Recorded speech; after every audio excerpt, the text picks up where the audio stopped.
Summon Sign is brought to you by you. If you want to learn how to support our show, go to patreon.com/laststandmedia.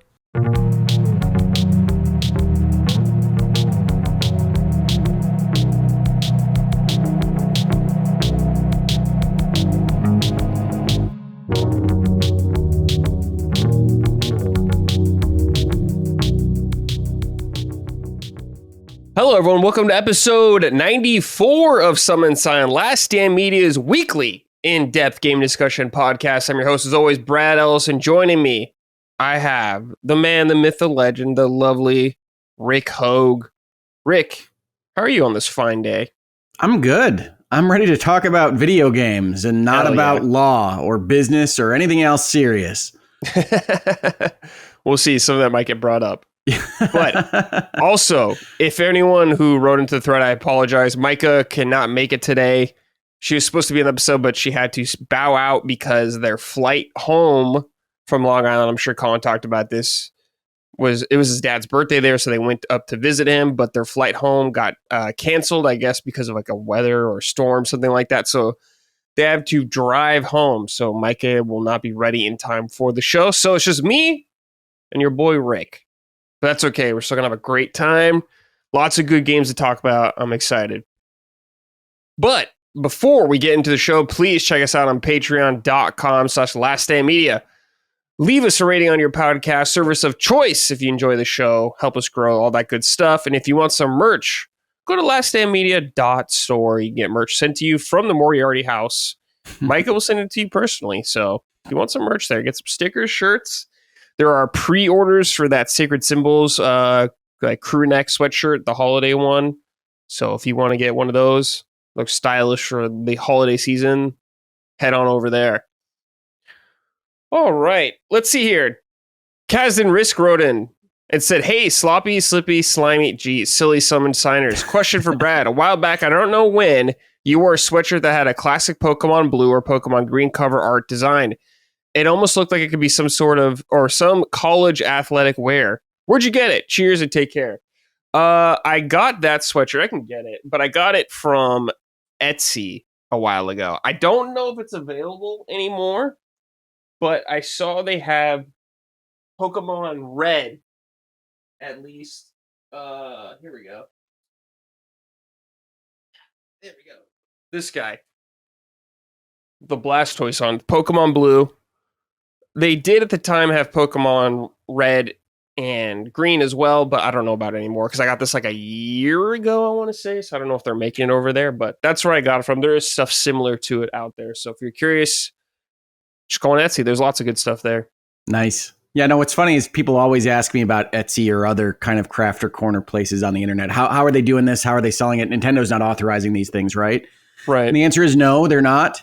But as I say so often to people, it's like, if you don't get the Eye of Sauron on you, you don't have to worry so much about it destroying you. And that doesn't mean that, as the lawyer here, I'm just going to tell you, go infringe whatever you like on Etsy or otherwise. But the reality of it is that even the biggest, most litigious corporations in the world can't see everything. Right. So don't tell Nintendo. Don't snitch, all right? So be careful there. Curious, man. Or Hogue, I'm curious, man. What's going on in the Hogue house right now? How's everything going in life? All that stuff. Hogue house has 2 teenage girls in it. Right. And so I'm still getting used to all that energy, in all honesty. I love my daughters, but there is a lot of emotionality, a lot of changing fates in high school from day to day. I can't keep track of every given person that is either in the inner circle or on the outs at any given time.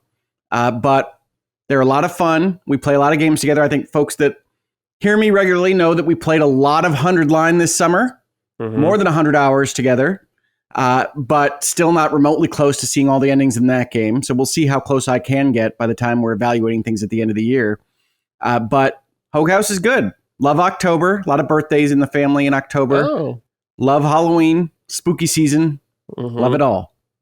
Do you have any spooky games or movies, shows on the docket? Yeah, you know, I just watched Weapons, which I enjoyed. Kind of a goofy horror movie. And every October, me and a buddy, and now my eldest daughter, sit down on Friday nights and watch horror movies or scary movies or intense movies. Sometimes they're not so scary. So we watched Weapons and we watched a movie called Marshmallow to start October, which I really recommend. Marshmallow is a really good movie. It's got a kind of 80s summer camp aesthetic. It's an indie movie made for like $1, but really nice premise, well acted. I can recommend that one. And then we'll see what the rest of the month holds. My daughter really loves like the Insidious series, the jump scare kind of movies. Yeah, so we'll probably watch a couple of those. Okay, cool. Yeah. I've seen like 1 or 2 of those. Those are older now that I think about it. They are, right? It's the nostalgia for the Insidious series. Yeah. All right. Let's hop into the first game on the docket, which is what I've been playing. Battlefield 6, a humongous game that just came out. Now, Hogue, I'm curious, do you have any history with Battlefield? I do. I enjoyed Battlefield for a time. The last one I can remember jumping into was the one with the horse, which I think is Battlefield 1. 1, yeah. Not the first, but Battlefield 1. Right, yeah. And so I kind of didn't exactly bounce off that, but didn't thoroughly enjoy myself. And so I don't remember a ton after that. I didn't play 2042, I think is the year. I didn't play anything since the horse one, really. But I don't hate it. It's just not my favorite genre, multiplayer shooter in general. So I've heard nothing but good things about 6. So I have been thinking about jumping in. Yeah, I've played like maybe like 5 hours of the game so far. So not a ton, but it just came out. So hopefully I'll play more. But I have been playing with all of the crew, like Dustin and Ben, our pal Justin and Lockmort. So it's been really fun playing with them. And just for context, my history with Battlefield is I played Battlefield, the original, when it came out on PC back in the day. Battlefield 2. 3 I actually didn't play a lot of, but I know a lot of people love that one. 4 I played, and 1. And 2042, I think that was the most recent one, which I played at launch and it was really bad. It was awful. The tech issues on that game is crazy how bad it was. But so with Battlefield 6 coming around, I was very skeptical. I was like, okay, I'm not pre-ordering this. I'm not getting excited about it or whatever. And I did that the whole way through, and I'm happy I did because I've been pleasantly surprised. First off, right away, I'll say the game is running very well. I really haven't run into any technical issues. The only thing I've seen is some of my friends I've been playing with said that like they couldn't see the scoreboard or like the scoreboard or something like that. That's the furthest extent that I've encountered, but nothing like I encountered in 2042. So that has been very nice right away. But yeah, this has been a good Battlefield. It's weird because with multiplayer games, I feel like you need to spend a long time with them to get a grasp of things. And I'm still in the very early learning stages of the game. Like I don't know all the maps very well yet. I'm still figuring out mechanics and all that kind of stuff. But I will say they have captured the essence of Battlefield to me, which is it's chaos, I should say. Not constant, though. It's like controlled chaos. Like if you've played Call of Duty games, you kind of know how the flow of those games goes. Like very quick pace, very like extremely twitchy and everything. And like, you know, you die, you're kind of immediately back and stuff like that. Oh, so you know how I play. Out. Yeah, I mean, it's totally fun. Like I was playing like that when I started too, Rick, because it's just been so long for me and I have to adjust. Battlefield is a kind of a different pace. Don't get me wrong, there are like extreme run and gun moments and like quick twitchy kind of things like that, but a lot of it is kind of assessing the situation. I feel like it taking like a breath more than Call of Duty, where I feel like Call of Duty, everyone's just sprinting at 100 miles an hour the entire time, which is fine. There's nothing wrong with that if you enjoy that type of game. I think it's fun every now and then. But I kind of just like the pace of Battlefield more, about like slowly inching in a little bit and moving with your squad. Because this game's like all about team play. All of it. Like Call of Duty, very solo play, always has been, which is great. And I totally understand when people love it because sometimes it's just fun to get in and get out, like I was saying earlier. But Battlefield, especially if you have a group of friends you're playing with, first of all, that's a cheat for any multiplayer games. It makes it more fun, always. But what's cool about Battlefield, just for people if you don't know, if you've never played a Battlefield game, is you are in squads. And in this game, you are a squad of 4. And in the squad, you can kind of support each other easier. For instance, one big thing that's been in past games is if someone's alive on the map, one of your teammates, and they are not in combat, you can spawn on them immediately. So you don't have to run all the way back to where they are. You can get back in the fight pretty easily. One thing is, I don't know if this is new in Battlefield. I'm not exactly sure because I just don't remember. But if your teammate is down and you're not a medic, medics historically in Battlefield are the ones that resurrect people. And they were the only ones that I remember that could, but I'm sure maybe another game you could. But if someone's in your squad, you can now like grab them and drag them like out of a situation. And there's like a little countdown ticking down. And once it gets all the way up, you can actually like inject them with like an adrenaline shot and it'll kind of resurrect them. So that's really cool. Even if you're not a medic, you can help a friend out, but it just takes a little bit of time, which I really like. But of course, the medic is still the best at it. Not only does the medic can they drag your friends like you can, but it's much faster. So if you got to drag someone out of a situation, you can. However, dude, you got the paddles, the shock paddles that can resurrect someone, and you can of course resurrect them immediately if you can just do it really quick. Just quick left click to get them up, and they'll have half health. But you can also like charge it up and rub them together. And if you do it that way, they'll get 100% health back, which is really cool. So that the medic is cool. Yeah, medic has always been one of my favorites in Battlefield. I didn't play a lot of the last one. I believe it was 2042, the number. I always forget what it was. But I think that's right. It felt like the class identity was kind of missing in that one from what I remember. And I remember a lot of people kind of complaining about that. The class identity feels stronger here. I think that was always a really cool thing about Battlefield. It's like, you're going to focus on being the assault class, or you want to be the engineer class because you can repair vehicles and get that RPG and maybe destroy a vehicle to help out your team and all that kind of stuff. So that's really fun. If you want to recon, you want to be a little sniper, you got that.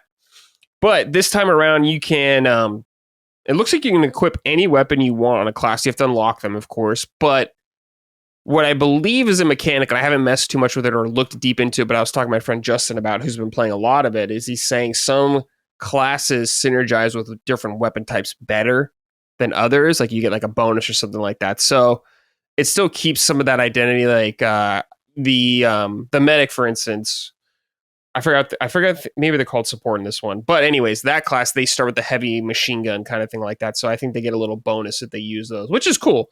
I like a little experimentation, but if you kind of like fit in that mold, the class identity thing a little bit more, you get more of a boost. So I've appreciated that. But I just got to say the chaos factor, the controlled chaos factor has been very good so far. The destruction is really fun a lot of times. Like it feels pretty cinematic when you're in some scenarios and like you're in a building and it's getting shot at by a tank and stuff's blowing up around you. And like you see a building fall down on someone. That's really cool. It's not like you can destroy everything, but some things are like tailored to be destroyed, for instance. So that's really fun. I wonder if they'll ever do where you can just destroy everything. I guess you could just ruin the entire map, so maybe that wouldn't be fun, but it still does keep that chaotic nature there. Like I was playing a game with my buddies yesterday, and like a building fell down and like killed one of them, and it was really sweet. Some of the vehicles, I haven't gotten to mess with a ton of the vehicles yet. Of course, I was in the tank, of course, which is just so fun. You feel so powerful riding around there, blasting dudes. Awesome. Flew the chopper for a little bit, crashed it into some people. It was really fun. So there is that chaotic element still in Battlefield. But mechanically, it seems pretty smooth. Aiming feels good. Movement feels good like that. The vehicles feel good. So far, I'm impressed with it. One of the I looked at the maps earlier because I was like making sure I've played all of them. I don't think I have played all of them, but one I really liked was Empire State, which is like in New York City or Manhattan, I guess.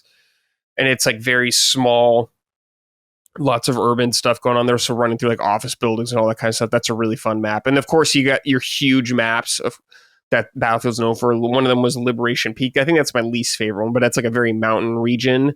So you got those huge scale battles, but there's also like smaller scale things going on there.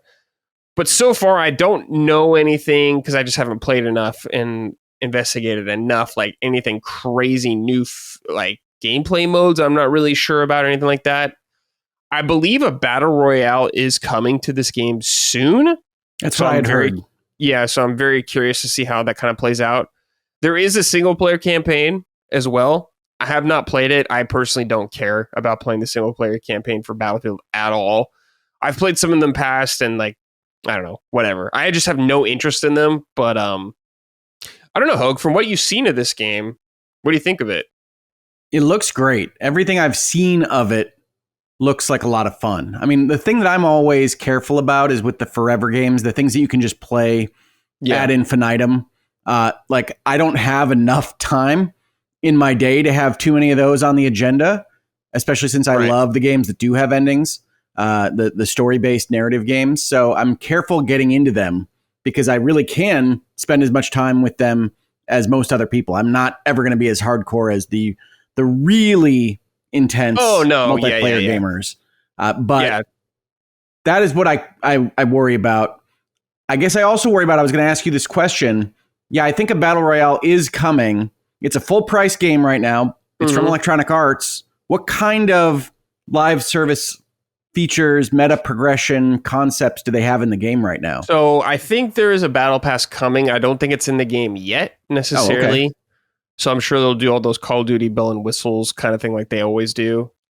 Yeah, in terms of monetization, I don't really know outside of that. I assume there's going to be like Battle Royale skins or I don't know, more skins down the line. I don't know if you're going to have, I don't know, like Lilith from Diablo 4 running around or anything like that in this game. You never know. Yeah, I guess you never know. Yeah, you're right. Maybe they'll put Isaac Clarke in there or something. I don't know. Or they'll put, what's EA got? It'll be Mirror's Edge characters. We'll figure it out. Yeah, they'll figure something weird out maybe. But NCAA football players, your favorite college football players will be running around the battlefield in pads. Yeah, but in terms of monetization, I'm not really sure outside of all of that. Like I said, I still need to spend a lot of time with the game to get like a decent grasp on it, because it is a very complex game. There's a lot going on in there, but it has those menus, those typical FPS menus nowadays you see in Call of Duty, which I just think they're not good menus, pretty awful UI. But in the menus, I mean, in the game, it's fine. But yeah, no, everything seems pretty mechanical on the outside of these things. Yeah, mechanically sound. So I am happy. I'm just happy the game is running well for me. Nothing obscene, no like stretching characters like in Battlefield 2042. So that is a good sign. I'm playing on PC right now, and it's running good for me. So it's been a lot of fun. Because if people don't know, Vance Zampelli of Respawn kind of is like helming Battlefield now, who is famous for, Call of Duty, Infinity Ward, and Respawn, of course. He was like helming the studio, so EA recruited him or switched him over to Battlefield to help it get back on its feet, and that was a very wise move. Very wise, because I think Battlefield is kind of back for a lot of people. We'll get into more of that kind of statistics about it later. Let's start with Empty Zero here, who wrote in. Said, hey, Brad, did Battlefield 6 live up to the hype? Impressive launch numbers. Curious, what are you at in the campaign? Tried the beta, but not sure about dropping 70 on this yet, when there's loads of multiplayer shooters available. Yeah, for sure.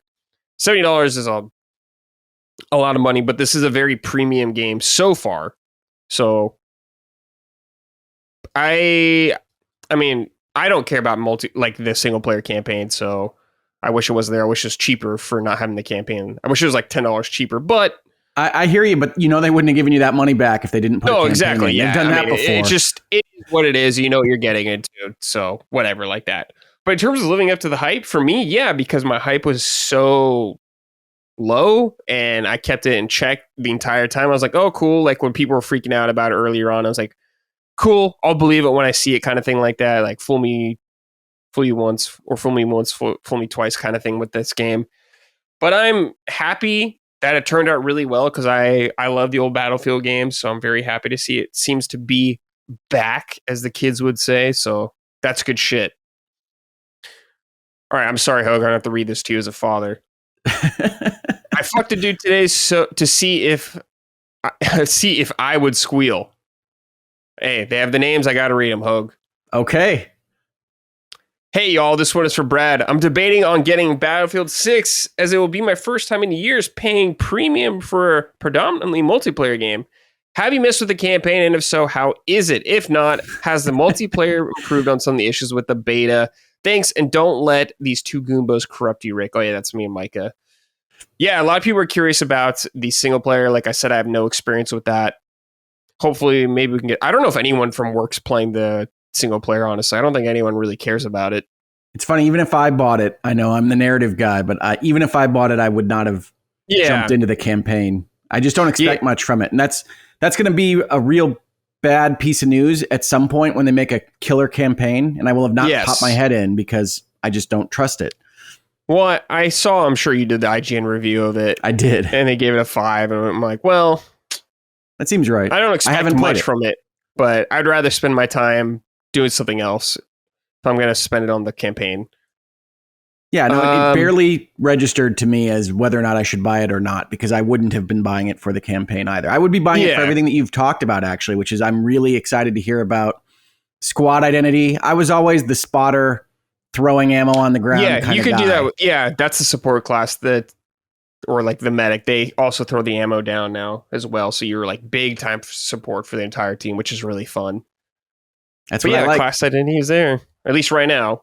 We'll see how things evolve. Like, it's really cool. I love games like this early on in its life cycle, Rick, because everyone's still figuring stuff out. Yeah. And kind of experimenting. So there's a lot of fun from that sense. It's the truth about multiplayer games, though. If you wait long enough, it's only the people that really loved it and have spent the last 3,000 hours playing it are in there, and you just feel awful all the time. Yeah, exactly. So I think it is fun to get into a multiplayer game early, but yeah, there's value. You got to pay the price. You got to pay a premium for that. But in terms of stuff from the beta that's been improved, I'm not sure, really. I have no idea because I didn't play the beta. I don't know what people's gripes or positives were for the beta, so I cannot say. But a lot of people were asking about this campaign, so maybe I'll have to get someone on, or maybe I'll have to spend time with the campaign a little bit, even though I don't really want to. But I'll think about it. Let's see here. Ding Dong wrote in, said, "Sup, SS Squad. Battlefield 6, the next big evolution of chaos and destruction. I really want to love this game, and honestly, it's a blast when I'm running with the boys. But on my own, I've been struggling with the combat. I'm a Call of Duty refugee from Black Ops 1 and 2 days, fell off after Black Ops 3, and while I love the massive Battlefield scale modes where I can revive teammates and support the squad, actual gunfights are rough. Most fights I lose, and it feels like everyone's holding corners or absurding head glitches like it's Modern Warfare all over again. Anyone else coming from Call of Duty finding the gunplay hard to adjust to, or is it just part of the Battlefield learning curve?" Ding Dong, I think Battlefield has a very steep learning curve of just understanding the flow of the game, because I'm still adjusting to it, because I did play Call of Duty with the boys last year, so I have Call of Duty kind of still in my mind, that I got saying run and gun, twitchy kind of thing going on. But yeah, Battlefield, I think it just takes a steep learning curve of just learning the pace of battle, learning how to adjust in situations and stuff like that. So I think that you're totally in the same boat as everyone else, Ding Dong. I don't think it's just you. It just takes a little bit of time. Hopefully you can get through the barrier. Like, I was starting to get through the barrier yesterday, and it feels really good once you start to click with everything. So yeah, I don't know. Ho, do you prefer the Battlefield pace over Call of Duty? I do, but I have to be honest, I don't connect with that Call of Duty Twitch gameplay at all anymore. There might have been a time in my life where I did. We're too old now. Yes, kind of. We can't keep up with those young whippersnappers anymore. No, they've got the mad skills. And if I'm in a Call of Duty game, I am getting killed feels like every 6 seconds. Yeah, that's Call of Duty, man. Spawn dead. I'm curious, do your kids like Call of Duty or any shooters like that at all? We don't play a ton of what I colloquially refer to as the man shoots in this house. Not because I'm trying to avoid them or anything like that, just because it isn't what I love to do myself. And so I don't know that they have a ton of exposure to it outside of classmate references. Oh, okay. Gotcha, like that. Yeah, you're spending your time doing some narrative thing mostly. Yeah, I mean, the closest is Fortnite. We have gotten into playing Fortnite from time to time. Obviously not a highly technical shooter, but we have enjoyed that during seasonal events and things. Okay, yeah. Oh yeah, that Halloween event I think just started in Fortnite, so I'm curious if that'll be cool or not. Because it was in the past, but I don't know about now. Yeah, I only saw that recently. Yeah, I think it just came out. I'm just looking at Steam charts here. I'm looking at Battlefield 6. All-time peak was 600,000. Pretty good for Battlefield. Actually, their last one. So that's EA might have a hit on their hands with this one. So I'm hoping the Battlefield franchise is back stronger than ever. But we shall see. This is going to be an evolving game over the next few years. So I am curious. Hopefully they don't botch it. But yeah, I think I would recommend Battlefield if you enjoy multiplayer shooters, especially if you got a group to play with. I think you can have a really fun time because it does emphasize teamwork a lot more. You could totally play solo, but of course, just not as fun. But it's very doable still. So don't let that stop you from playing the game. You can still have a really good time. All right. I'll probably report back next week as well because I'll be playing more. So hopefully I'll have more in-depth thoughts from there. But these are very just early service level thoughts from Battlefield. But now there's a good chance I pop my head into that one. I have been right on the edge. Or curiosity. Mm-hmm. Yeah, I mean, it's a solid game. All right, Hogue, I'm curious what you think about this. Trails in the Sky, the first chapter. Now, I have some experience with this, Hogue. I play like 9 hours of the game so far like that, so I have an idea where you're talking about a lot of stuff, but I assume you've played more than that. I have, yes. I have played a lot of first chapter, which is, for folks that don't know, the remake of the original game, Legend of Heroes Trails in the Sky, which I believe I played on my PSP.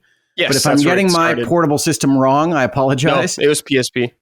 So this is a series of role-playing games that is actually one of my favorites, although I cannot say that I am the encyclopedic expert of everything that happens in the Legend of Heroes. The biggest thing to know about this series, as against the Dragon Quests and Final Fantasies of the world, is that, with the exception of a couple of Dragon Quests that go together, the thing that is special about Legend of Heroes is that this series of games, which I think is 9 or 12 at this point, all take place in the same world.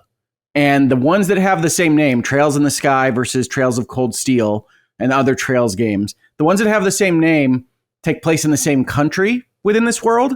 And this, for my money, is the best world building across the entire JRPG spectrum, because they're spending multiple games in a given country with kind of simultaneity of events in other countries through the other series. You're just getting layer upon layer of world building and narrative and characterization. Now, for some folks, I'm going to tell you, Trails in the Sky, the Trails series in general, might be what you consider overwritten. They are constantly talking about what they're thinking and what they're doing and what they're going to do, even more so than your favorite Atlas game, even more so than a Persona or Metaphor or whatever you want to put that. So I love that. This series is one that you can just sink into. I want to live in that world and learn about what that town exports to that town. Whether or not I have a quest or anything to do with that, that's just fun world building. Trails in the Sky is a great RPG for that reason, but it was dated even when it came out, and it was a portable game. So it was hard to recommend to people to pop in on, even though by the time Trails of Cold Steel comes around, they're pretty modernized and it's easier to jump in there, but you're missing 3/4 of the story by that point. So this remake project I was really excited about when it was announced, but concerned about whether or not it would translate well into some kind of modern role-playing game experience. I am so thrilled to say this might wind up being my favorite game of the year, because it translates so well. And they've done some of the things that I love so much about the Final Fantasy VII Remake project with the battle system, which we can talk about. But basically, like any old school JRPG, to get from point A to point B, you had to go through a number of battles, grinding up your levels, but just otherwise having to deal with the battle system to just get to the next story beat, get to the next town, whatever it might be.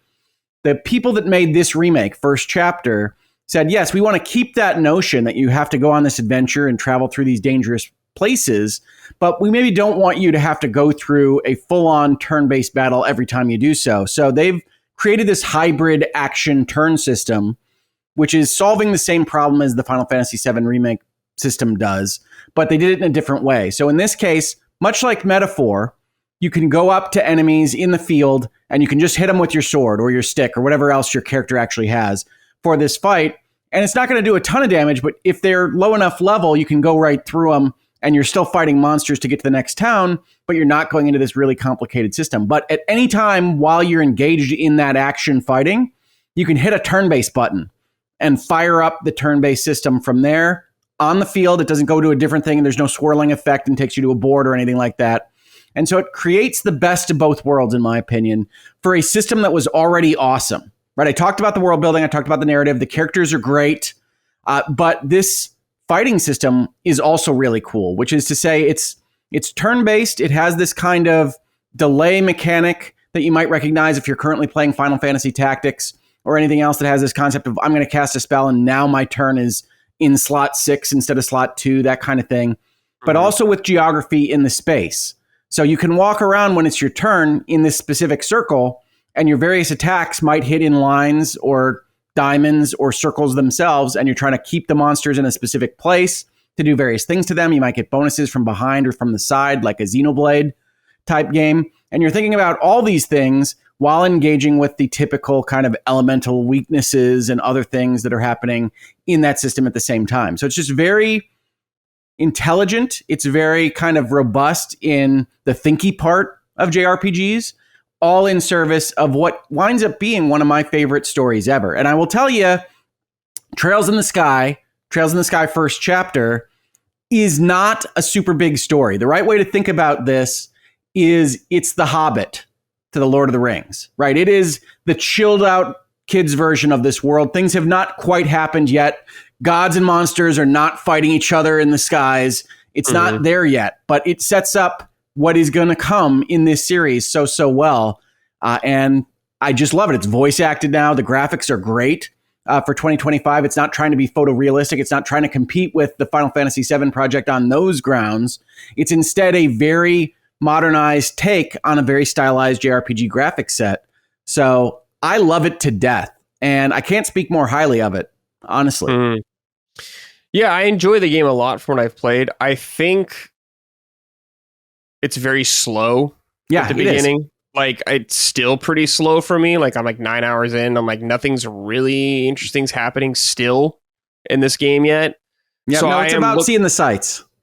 Yeah, definitely. So I'm looking forward to seeing when it like kicks off from a narrative standpoint to get me more invested in that front. But I do like the gameplay a lot. I think the combat's really fun. Like you're saying, this mix of action and turn-based combat, I think, works pretty well overall. It's really funny because you can, if you're on the field, not in like a boss fight, but if you're on the field and like fighting like a notorious monster for a quest, you can just fight it in real time if you want, pretty much the whole time. It just takes a little while, but you can do it if you're like decent at dodge. You can do it without getting hit, which I think is fun that you can do that. But I have the third character now, Hogue, and I'm like a little ways into that, so I'm still very early on, but you're making good time if you got the third character and you're only 9 hours in. Yeah, that's faster than me. And I've done all the quests that I can, but yeah, I think I don't think you have context for this, Hogue, but someone told me it's like a Realm Reborn from Final Fantasy 14. Where it just kind of like is spent a lot of time setting up the world, and this more as this people throw around the term for it, slice of life, which I totally agree with in the game. Like, here's the town, here, do a few quests, go to this farm and help this family out with like rabbits or something like that. Go to this mine and help these miners out.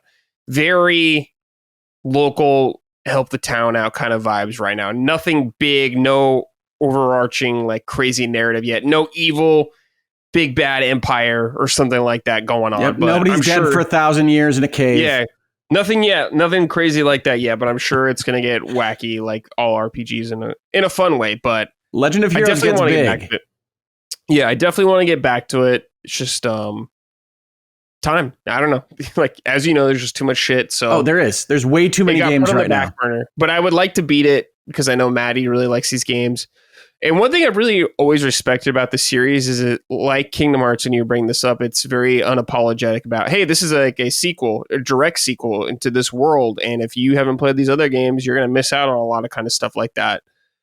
So I've always really respected that about the game. So I'm very happy they remade the first one. And it sounds like they're remaking the second one as well. So if they keep doing these, then hopefully I will keep going with the series because I want to love it. Because I love JRPG. It's such a good idea for them to do this one. This was one of those that was really trapped.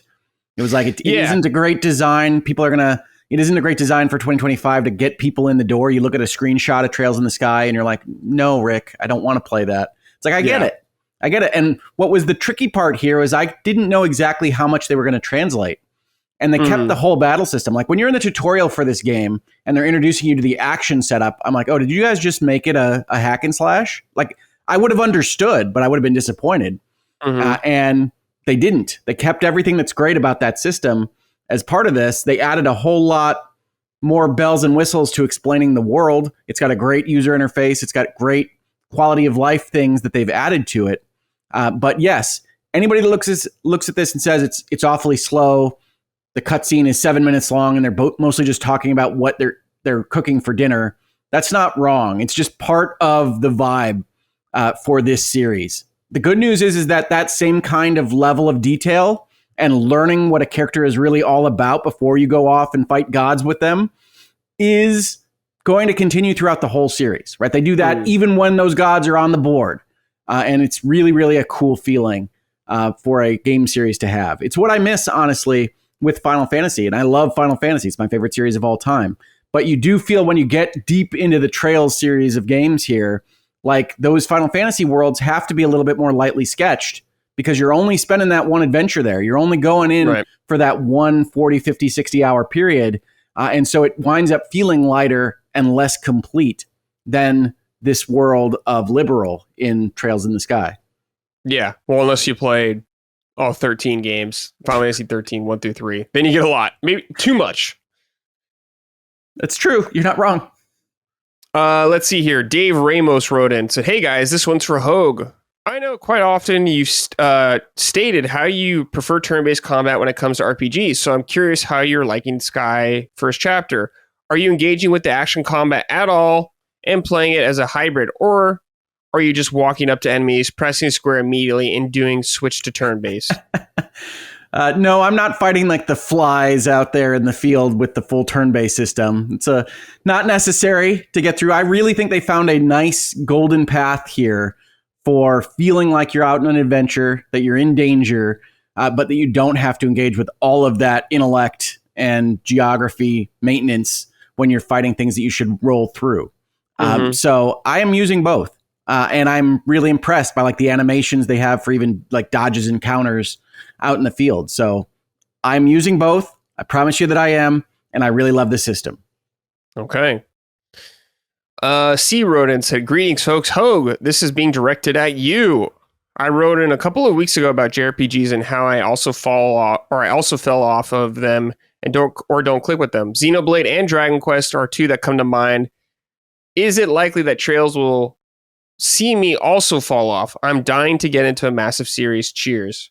All right, is Trails the one to get him in? Well, so I think this is an excellent game that I think you can thoroughly enjoy. But as Brad rightly said, this is the Dragon Quest model, right? For the most part, Trails in the Sky 1, you're rolling into a town. There's a bulletin board of people with problems. Those problems are probably find their cat, help their carrots grow, whatever it's going to be. You're going to learn about how that town operates. You're going to get a nice little history of what that town did in relationship to the other empires around it. But you're going to have to do that pattern throughout this game that you're so familiar with Dragon Quest or even Witcher to some extent, of this roll in, solve some people's problems, roll into the next town. So if that's going to bore you at hour 20, and it sounds like it might, I don't know that Trails 1 is the one that's going to pop you over that, unless you can kind of metabolize that, putting in all that time and effort for learning about this kingdom and the empires around it right now is going to pay off even more a couple games from now. So that can be hard to kind of sell yourself on in the moment if you're not feeling it. So I don't know that this is the one that's just going to have that drive. It's not a propulsive story, but it is an excellent game. Is there a JRPG that you'd recommend for C, maybe outside of Trails? Yeah, I mean, that's a good question. I don't know. To me, the propulsion comes from like the inciting event and how enthused I am about solving that person or team's problems. I think maybe Final Fantasy 16. I remember when that title rolls, I remember feeling very motivated, and that kept me going throughout an early part of like the second piece of that game. But that game also kind of weighs on you with side quests and things that don't directly relate to that main mission. So that might be the closest because of how strong the beginning of that game is, that you're going to have some momentum for a while, no matter what. Sure. But he might lose you anyway. Sure. So that's what happens with these games. I'm certainly not the only one that has that happen to, but that's what I'd be looking for is a really strong, very propulsive beginning. And I think Final Fantasy 16 probably has the strongest in the current generation. It does have a strong beginning, definitely. And there's a demo for it too, so you can just check that out. It's hard to see because I don't know what RPGs you've been playing, but maybe the Final Fantasy 7 games now. I think those are really high quality video games with very engaging and not slow combat. So maybe the battle system's awesome. Drags on for you. Yeah, it's very streamlined, very high production and all that kind of stuff. 2 massive games if you want to get into it, but I don't know, maybe you've already played those, but those could be good entries for you. Might get you in. But good luck there, C. Don't give up. You'll find a game. Okay, Hogue. Let's move on to Ghost of Yōtei. I've played about maybe 10 hours of this game, I want to say. So a decent amount. What about you? Let's go to you, though. I've talked about this a bit last week, so let me hear your thoughts on Ghost of Yōtei so far. All right, so as background, I really loved Ghost of Tsushima. I think it was my favorite game of the year when it came out. And I didn't know how I would wind up feeling about this one because I did enjoy Jin's story. I liked the kind of tension between honor and not honor that was at the heart of Tsushima. And I knew that they were going away from that for this game. But having played, I think a little bit more than you in hours, but it sounds like you clear games faster than me. So maybe we're in about the same place. I adore this. I adore Ghost of Yōtei. I am super enthused about just moving through the spaces in this game. It's gorgeous to look at. It sounds awesome in surround sound. It's just very peaceful when you're not slicing and dicing people. And I really love the feel of just being in this world. And so that's one of my favorite things in a cinematic adventure game like this is, can I walk around? How will I feel about that actual activity? I love this thing. And so you combine that with what I think is honestly a more focused, stronger, directed story as it stands right now. Like I have not completed the game, but there are aspects, having played through Ghost of Tsushima a couple times now, especially towards the beginning, where things aren't really moving forward so much, and you're not getting a ton of characterization of Jin right at the start. I think this is a lot better than that at starting off strong and saying, all right, we're going to go after these guys and we're going to get revenge. And this is the year of revenge, right? Everybody in every game wants revenge. And maybe this is a long-standing tradition in gaming, if you think about it. But yes, Ghost of Yōtei is a more authentic version of Kill Bill. Like that's the premise of this game is I've been wronged. I was left for dead. And now I'm going to make the people that left me for dead pay for it. And so that's the game.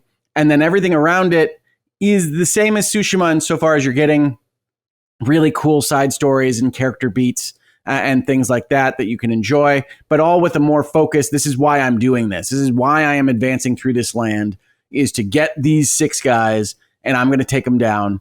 And that's the game as best I can tell. There might be twists. Like I said, I haven't gotten to the 3rd act of this particular game, but it doesn't seem likely that it's going to move too far off of pure revenge quest throughout. But you do that with super high level technical skills, graphics, combat, animation, everything else in this world of feudal Japan. And I'm just having an absolutely great time with it. Yeah, I'm having a really good time with it as well. I've killed one of the targets that's like on the map that you can kill, that they show you. Like that's the whole point of the game. It's the thing you learn about at the very start of the game. And I've killed one of them. And I've been impressed with the game for a lot of things, like you said. Like, of course, the game is just gorgeous to look at and a world to be in that you can just soak up, and it nails the ambiance so well. Just walking around, the wind blowing the grass and all that kind of stuff. It's gorgeous. Yeah, and really capturing like that vibe of embracing like the tradition and culture of Japan at that time, like the painting and all that kind of stuff, sitting down. I like that kind of stuff. I know most people probably find it boring, and I understand that. But to me, it helps kind of pull me into the world more in the mindset of the character. I like the concepts of those things, just like I like the concepts of the haiku in Tsushima. What I don't love, or it does, I don't really hate it. I don't dislike it necessarily. It just doesn't add anything to me, are all the touchpad things that make you do. I don't mind that. I think it's fun to have a little gimmick like that because you don't get that so much in games. It always just feels to me like Sony's trying to sell you on the controller they made for their system. I think you should do some stuff like that occasionally. Like, you have this technology, you should use it. And it's not like it's in a really like weird, obtrusive way where you're like shaking a Wiimote around or something like that. You're just gently gliding your hand across the touchpad. So I'm fine with that. And it helps, like, it makes it more immersive to me instead of using a stick for something like that. It feels more natural, I guess. No, that's fair. We can disagree. Absolutely. I think they go too far on some stuff in it. Like, I always skip lighting a fire or the fish. Like, I think it's cool that it's an option there. But if you couldn't skip it, then I'd be like, this is really annoying. Why are you doing this? But the fact you can just skip it immediately is cool. I think what bothers me is that there isn't gameplay in those things, right? Like the cooking of mushrooms or the fish, it doesn't appear to be a way you can screw it up, as best I can tell. Oh yeah, I don't really know about that. With the painting, you're just tracing the line. I don't think you can go outside the lines. No. So it does feel like gimmicks and toys more than gameplay. It is. I don't think a gimmick is a bad thing, though, when most people throw that term around. I think gimmicks can be fun and different. It helps it stand out a little bit. And it's just like so infrequent too in the game. It like doesn't bother me at all. If I was doing that in combat or something like that, please draw then I'd be like, all right, this is a big problem, kind of thing like that. But if I'm just sitting there for like, I don't know, 10 seconds every like couple hours or something like that, it's no big drama for me. But teach their own. Well, that's a fair point. It wasn't driving me towards saying I don't like the game, obviously, because I love it. Yeah. But yeah, every time I sit there and go, oh yeah, I have to do this thing here. No, not that interested. But yeah. It's been interesting, the discussion around the game, and I kind of agree with it. And to an extent, it's just like, it's not doing anything new. And I agree with that game. And I'm not one of those people that's like, every game must be, to be good, needs to do something fucking brand new and change the game forever. Everything needs to be Breath of the Wild and change it. First of all, it's a sequel. So I don't know. My expectations, I didn't expect the game to change rapidly what it's doing or how the gameplay is and all that kind of stuff. But I do feel like there's a lot of good changes. And one thing I've noticed through the game is doing tasks and stuff like that in the open world feels way less repetitive and everything feels spaced out way better, I would say. And everything you do, like even like a bounty, like going to the bounty board, all like these have unique little stories tied to them with their own little characters and stuff like that. So I never know exactly what I'm going to get. It's not like there are camps that you just clear out, but there's not like 50 million of them. There's a lot less. I think someone actually listed out the numbers of these later on. I'll see if I can find it in a bit, but like comparing the first game to the second one and how much more how much less excessive it is in a lot of ways compared to the first game, it definitely feels way less repetitive in that way. So I'm super happy about that. I don't feel like burnt out where I'm like, I got to clear 4 bandit camps here. There hasn't been anything like that. Yeah, there hasn't been anything like that for me. There was a quest I did where this guy's like, hey, my students are trapped in these camps and you can rescue them, kind of thing like that. And I was like, okay, well, I can just do that at my own discretion, kind of as I'm wandering throughout this land. I don't need to do them all right away back to back, which can get repetitive. So I'm happy they've given you a lot of that flexibility in how you handle a lot of these quests. So I got to commend them for that. I think people aren't giving them enough credit for how. Yeah, I think the strongest thing for me, I'm sorry, to agree completely with you, is the word I hear bandied about that I agree with is organic. It feels a lot more like a world. It's closer to that open world that we dream of than the pure Ubisoft checklist kind of way of organizing these things. And I felt this way pretty immediately when I started this game, and you're riding around on your horse and somebody's walking down the road and you can stop and you can talk to basically anyone, and they might have a camp that sells you things. They might have something that they need help with. And it feels like everybody has this little bit of dialogue and is living their own life in a way that didn't pop in the same way for Tsushima. And I agree with you completely on even the stuff that has a go do these 6 things for me kind of component. It doesn't feel that same way as a checkbox type of open world because of the way it's presented and the way they have the quest cards and the little diamonds that you fill out, Yeah. rather than the icons all popping up and saying go to get these things. And you combine that with the bounties, which are fantastic. And bounties are certainly not brand new as a concept to video games, but if you compare it again to like Final Fantasy 16, which I brought up earlier, that game has a bounty board of monsters that you go and fight. But for the most part, you're figuring out where the monster is. That's the game. And then you're fighting a monster. And that's what you do for the bounties. And that's fine. That functions for that game. In this game, you're going to get the name of a guy, and that guy is going to be given a broad kind of space where he might be. We last saw him to the west of this mountain, etc. And then you're going to show up, only this guy isn't who you thought he was, and he's poisoning people, and his troops are against him, and you're going to mass them against him, or whatever else you're going to do. You're going to do this little thing, and it's going to feel like its own little video game so that you can get those 750 gold coins to buy your armor upgrade or whatever else you're doing. So I really think it all kind of funnels in on itself. All the systems work together to make it feel more like a world than Tsushima did. So that surprised me. I really loved the way Tsushima was presented, and they kept the good parts of that for this game. The wind is what drives you. You don't have to check the map as much as you might otherwise in other games. If you get close enough to something, and you have to get much closer in this game, I think, than in Tsushima, a bird's going to help take you to where you need to go. They added the playing of music concept to help you find certain things out in the world if you get the songs needed to find them. Yeah. So it has a lot of the same kind of concepts and beats as the first one, but I think just a stronger effort. It's more organic. It's more fulfilling to complete these things in this game. And that makes me want to keep playing it because all that I've experienced so far is really engaging and intriguing. Yeah, it's just very refined, taking Tsushima and refining it greatly, in my opinion. Yeah. Narratively, I don't know how I'll feel at the end of the day. I did like Ghost of Tsushima's narrative, and I did like Jin a lot too. Atsu, I think, is fine right now. Yeah, I don't hate her. I don't love her yet, but like I still have quite a ways to go. So lots of character development to get through, and there's been plenty of character development. Like I won't spoil anything like that, but they do spend a lot of time giving you insight into these characters and where they're coming from and all that kind of stuff. So yeah, and showing off the quick flashbacks of the PlayStation 5.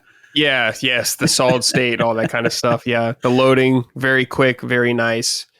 I'm with you. I do like the World Hogue in the sense that it's been great that I've been like, I just see something and I'm like, okay, I want to go over there, not like a check marker coming on. That's what I loved about the recent Zelda games and stuff like that, is more so me feeling more part of the world and exploring something just because it looks cool or intriguing to me. So there has been that there. I don't think it's as well done as like Zelda in that sense, but it's definitely much better compared to the games it gets compared to all the time, which is Ubisoft games, in my opinion. So I'm happy with very much with that.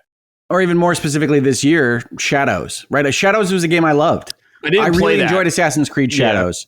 But it's a Ubisoft open world. You know what you're getting with Shadows. Yeah. And this has that more organic action adventure, you're on a quest kind of feel because of the way they've structured their world. Mm-hmm. How you feeling about like the gameplay and all that kind of stuff? The weapon system. I really like the weapon system because I really like the animation system they've built for this series. I think this is, as you said, refined from the first one. So you get a lot of really good reactivity to how the enemies are dealing with whatever weapon you're bringing against them. And now with all the different ways that you might have a way to injure the person in front of you, they've got a lot more reactivity that has to be kind of thought through for the animation. So I just find it to be very engaging and fulfilling to use all these various different things against people.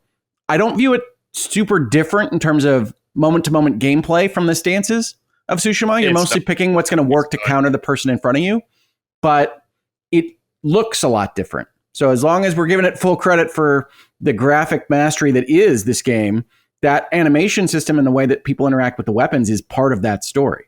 Mm-hmm. I prefer it over the stance system in Tsushima. I think it's like the best natural evolution.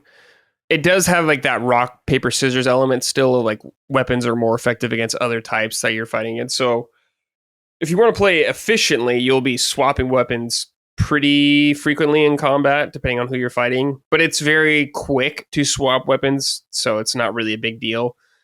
I just wish sometimes more, and you can do this, but maybe on easier difficulties. I'm playing on hard right now, not lethal yet.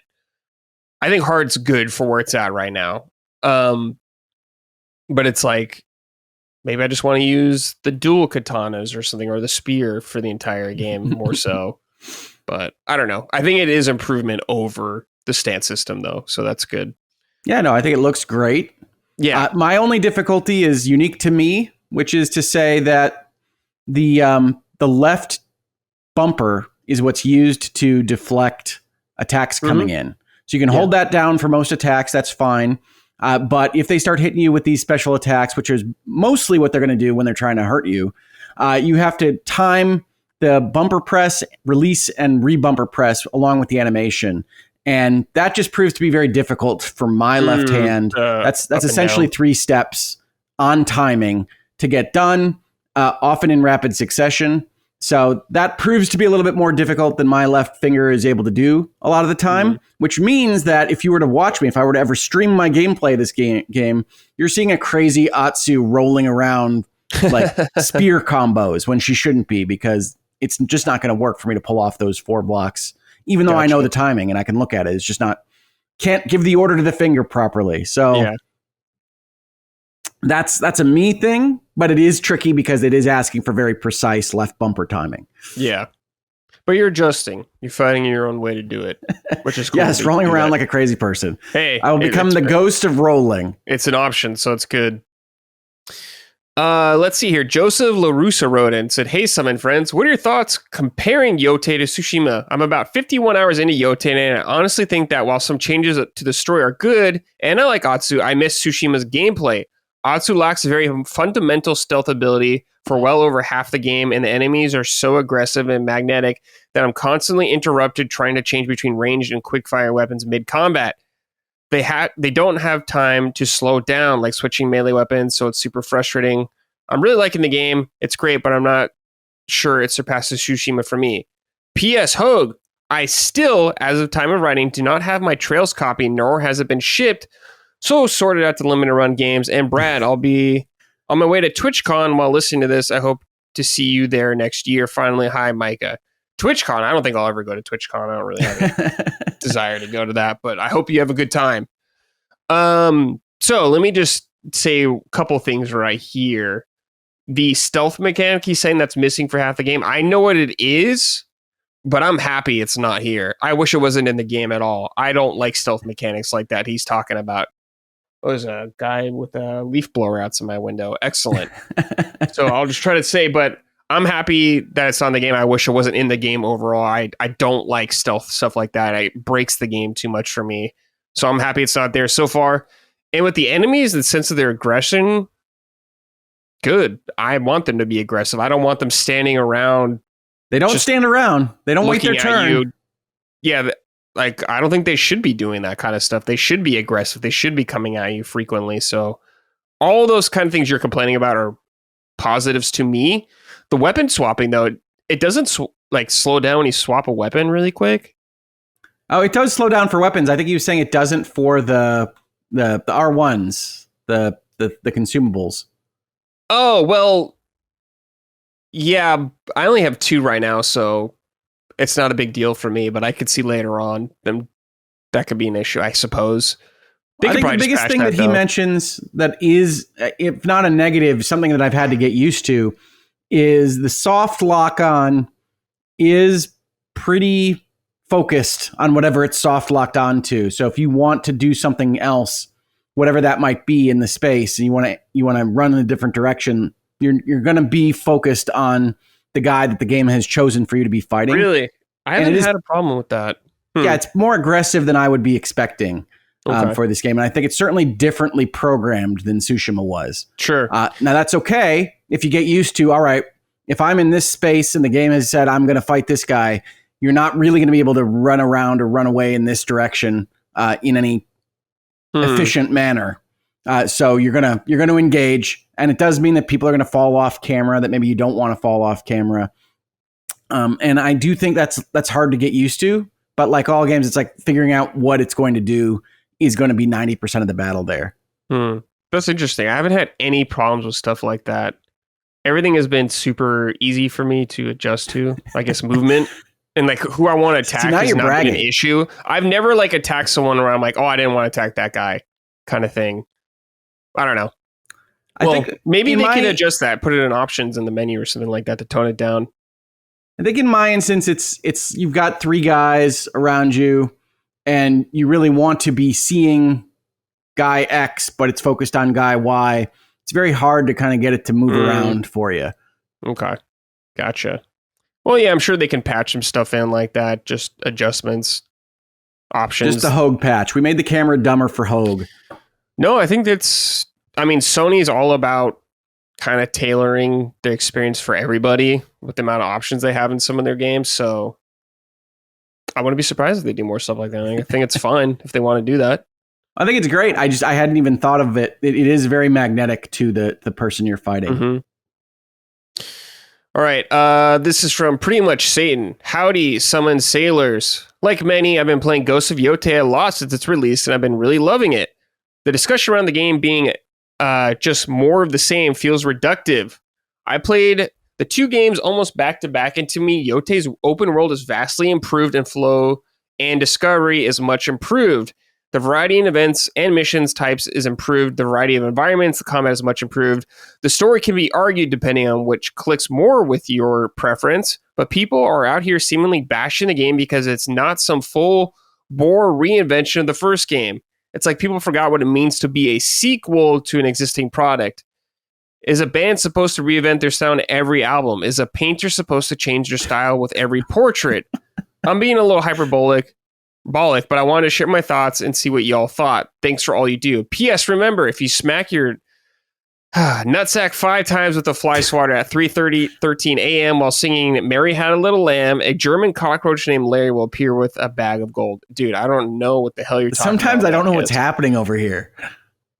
Oh, I'm so used to it for the most part, but is this like a deep... I just assume these are deep references to other shows that I have no idea what's happening in. I'm just going to say it's Sacred Symbols reference or some shit. There you go. But with Pretty Much Satan here, I feel like me and Hogue agree pretty much with what you were saying about how improved everything is from that sense of the pacing between events and the diversity going on there. No, it feels I much agree with him better. on the story front. Like, I don't know yet if I'll resonate as much with it, but I don't know. What do you think, Hogue? Any thoughts? Well, story-wise, I'm in the same place as you are, which is to say there's a lot of places it could go that might be boring or upsetting. But so far, the thing I really like is that it's not this kind of navel-gazing, who am I? Should I be committing revenge? It's really very focused on these people did me wrong and I'm going to take them out. And you can feel one way or another about that. I don't think Ghost of Yōtei is trying to tell you how to feel morally about the things that Atsu is doing, but she's a very focused character, which I do like out of a story like this. So I think that's good. I fully agree that the world feels that more organic that we talked about. It feels like you never know what's around the next corner. Maybe not as much as the Breath of the Wilds of the world, but certainly more than Tsushima. And so I think that's great. I actually didn't know it was getting any heat for being a rehash online. I haven't seen that in my particular timeline. But I mean, I've seen some of it. It's just, I don't know. People complain about everything. And I mean, it's they're right too. It's cool if it doesn't connect to them as much. Yeah, I've seen a lot of people complaining about Atsu. Yeah, it's hard to say like what's genuine, I guess, a lot of times in criticism nowadays, if they're just trying to rile people up or if they truly believe that. But I don't know, man. Everyone's got their own opinion. That's totally cool. But I'm feel free to disagree with them and think they're idiots in a lot of regards. Yeah, well, I mean, hey, it's certainly the case that engagement bait is out there. But I always am reluctant to just accuse someone of that because I am known for having opinions that are not necessarily in the mainstream. True. You are certain topics. Yep, you do rage bait people. Yes, well, people come into my particular comments and say things like that. It's like, no, I only ever share my true thoughts on things. But my true thoughts on things might offend. So my apologies there. But yes, in this particular case, I think Ghost of Yōtei is much better than I thought it would be. And I honestly feel retroactively bad for not believing in Sucker Punch to deliver what they have here. I do have certain complaints with things like the touchpad.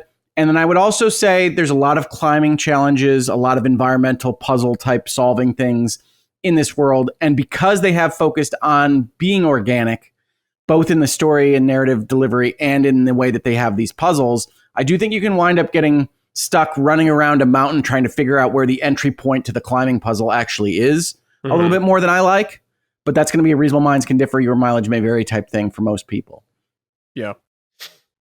I just want to agree with you on one thing you brought up about Atsu and Jin being very different characters, and They really I'm really are. happy about that. I don't want another Jin arc just with a different character and stuff like that. So if you're going to do a brand new character, I want a brand new perspective from that character. So I'm happy that's there so far. But yeah, we'll see if we enjoy it more in the end, the story. Okay. Hogue, it's time for Sort It Out. Sort it out. I feel like that's right. I feel like people are already going to know what I want to sort out at this point because I think it's been discussed in a lot of corners of the internet. But I would really like it if Microsoft management could sort it out, right? And this is not just about Game Pass price increases or otherwise. It's about the fact that every time I seemingly look up at Redmond, Washington, they are pursuing a at least slightly different strategy for what they want Xbox to be, what they want their gaming division to actually do. I feel like this is the worst case scenario for a corporation figuring out its place in the world, is to not fully get behind a given strategy for what it is that they want to do. And I feel like the increase in price for Game Pass is just indicative of not exactly knowing where they want their customer base to be, how they want their customers to think about the Xbox brand. And I would really ask for them to sort it out, because Microsoft has been in gaming now for 2 decades or a little bit more, and they really should have some notion of what they want their place in this industry to be. I am a full-hearted believer in these multiple console creators competing for our entertainment dollars, and that we're all going to be benefited from that. But it doesn't feel like Microsoft's heart is really in it right now, and I would ask them to sort it out. Yeah, I think that's a very fair one. I think I did that last week too, because that's kind of when it happened, or a lot of it. I might be late to the party on that. They've been having a hell of a time dealing with all that kind of stuff. It feels like every week there's some sort of new news or some rumor that catches fire, whether it's true or not. It just feels like they're on a constant uphill battle. And I mean, they put themselves in that situation, so they just got to deal with it. For me, Hogue, I don't really have anything burning in me right now that I think needs sorting out. Maybe as I read through other people's, I'll get pissed off and agree with them. So we shall see. So it's sorted out, Brad. You need to sort it out. It's hard when I'm on the show every week, man. Yep. If there's nothing, I only have so much hate to go around, and I don't want to do like something I don't actually care about if I can help it. So sort it out. If you guys complain that I don't have one right now. All right. This is from Raisin. Greetings, Summoners. I'd like to issue a sorted out to IGN's Simon Cardy. This is getting personal. I like this. Oh, boy. Saying every PlayStation game is about grief and revenge is the most reductive take I've ever seen. Wow. That's like saying every Nintendo game is about saving the princess. If you think The Last of Us, God of War, and Ghost are all about grief-stricken revenge quests, you have a room temperature IQ. Besides love, grief is the most common emotion a human being will ever experience. Joel, Kratos, Jin Sakai, and now Atsu have all experienced grief. Just like everybody on this podcast, everyone listening has experienced grief. To boil all these games' themes down to such a fine point is reductive as fuck. Just as easily, one could say all these games are about grief and revenge. I could say The Last of Us is about love and found family. I could say God of War is about a father and son trying to be better for each other. I could say Ghost of Tsushima is about honor as a dogma. The point is, it's all perspective, but not all perspectives are created equal. Without spoiling Ghost of Yōtei, the idea that this game is a retreading of the concept of themes of The Last of Us Part 2 completely misses the mark. These games' individuals' takes on the classic revenge quest are different. What are they trying to say? And their philosophies are different. Comparing Yōtei and The Last of Us 2 is like comparing John Wick and Kill Bill. Yes, both are revenge quests, but they're also uniquely different and carry their own identity. Dig a little deeper, and you realize all these games have different things to say, regardless of their shared third-person action adventure roots. In closing, sorted out Simon Cardy of IGN. All right, Simon, you're on blast. I didn't read this article. I did see this kind of popping around. Yeah, I was trying to pull it up while you read that. Yeah, I saw that and I was like, what? I was like, I'm not going to read that. I was like, what about Astrobot? What about Gran Turismo? What about the show? I don't know. Seems like a bunch of nonsense to me, and people who like Raisin were saying were looking very shallow at this game or these games. And like, well, revenge is like one of the oldest narrative concepts like ever throughout history. So I don't know what's the big deal about that, but I don't know. Hogue, what do you got? I mean, I do think that there is a kernel of truth in the notion of looking at the mainline top end PlayStation first party output and saying there is a shared approach to storytelling in some important respects. And that sounds like a very lawyer answer, I know, but I mean this to say there was a time in video gaming, and not so long ago in even PlayStation land, where you would have more Astrobots and Jack and Daxters and random things running around that maybe aren't all invested in what we called, when God of War 2018 came out, the sad dad version of telling a story in video games, right? And so I do think that if there's a criticism to be leveled at Sony first party, is that they have kind of gotten into this pipeline that all looks like a very similar kind of Oscar bait type storytelling. And I think actually Ghost of Yōtei gets away from that a little bit. I do think that Ghost of Yōtei is Kill Bill towards Last of Us Part 2's something very, very different, right? Yes. I said I really like that Atsu is not at all conflicted about her revenge quest. That is in part a slight towards what I felt was a very superficial understanding of Ellie and The Last of Us in what they talked about in her story. So I really do think that this is a cleaner approach to storytelling in Ghost of Yōtei than it was in Last of Us Part 2. But I'm on the record for not enjoying The Last of Us Part 2's storytelling at all. So I think one of the things that the commenter said is that this is, regardless of it being revenge, they're very different stories. They could not be more right there. Ghost of Yōtei is wildly different from Last of Us Part 2. And in my opinion, it's a course correction from the mistakes made in that first game. But I do think that there is an ability to say the PlayStation first party output tends towards this third person, over the shoulder, very serious, take me serious. I would like an Emmy award for this type game presentation. And it doesn't have to be. You can have that. Absolutely have your Oscar bait type games, but have some goofy things. Have some stuff that is a little bit closer to a grindhouse type style, whether it's Kill Bill or something else.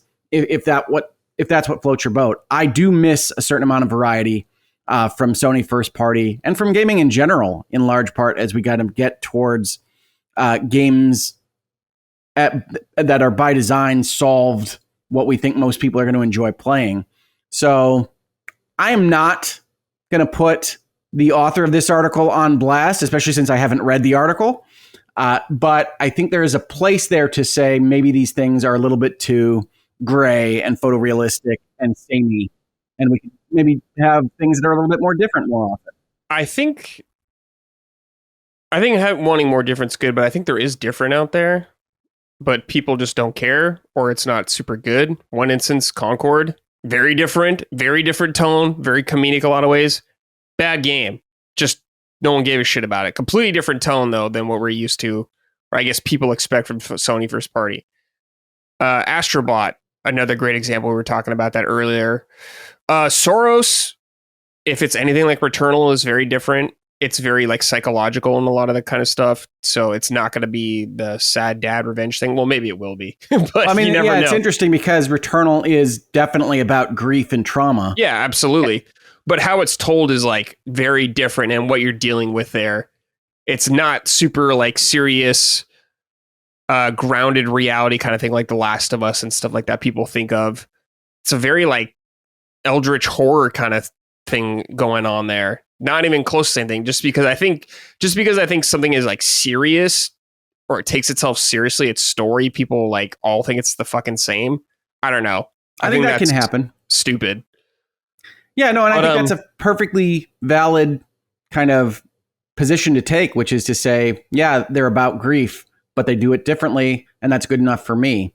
I don't know what the kernel of this particular article was with respect to what is unacceptable about what PlayStation's putting out there, but I don't have a problem with grief being a theme or revenge being a theme or both being a theme simultaneously in the games, if they're telling different stories in different ways. But I also think in the same breath that there are a lot of other human experiences to explore. Like I think the commenter mentioned love. You don't see a lot of romance and love in video games. And I think there's definitely a lot of space to look at those things. One of the reasons why Final Fantasy, I think, is so successful, especially in the mid stages of like 7, 8, 9, is that they were really focused on telling almost romantic stories in the midst of these giant science fiction fantasy explosions.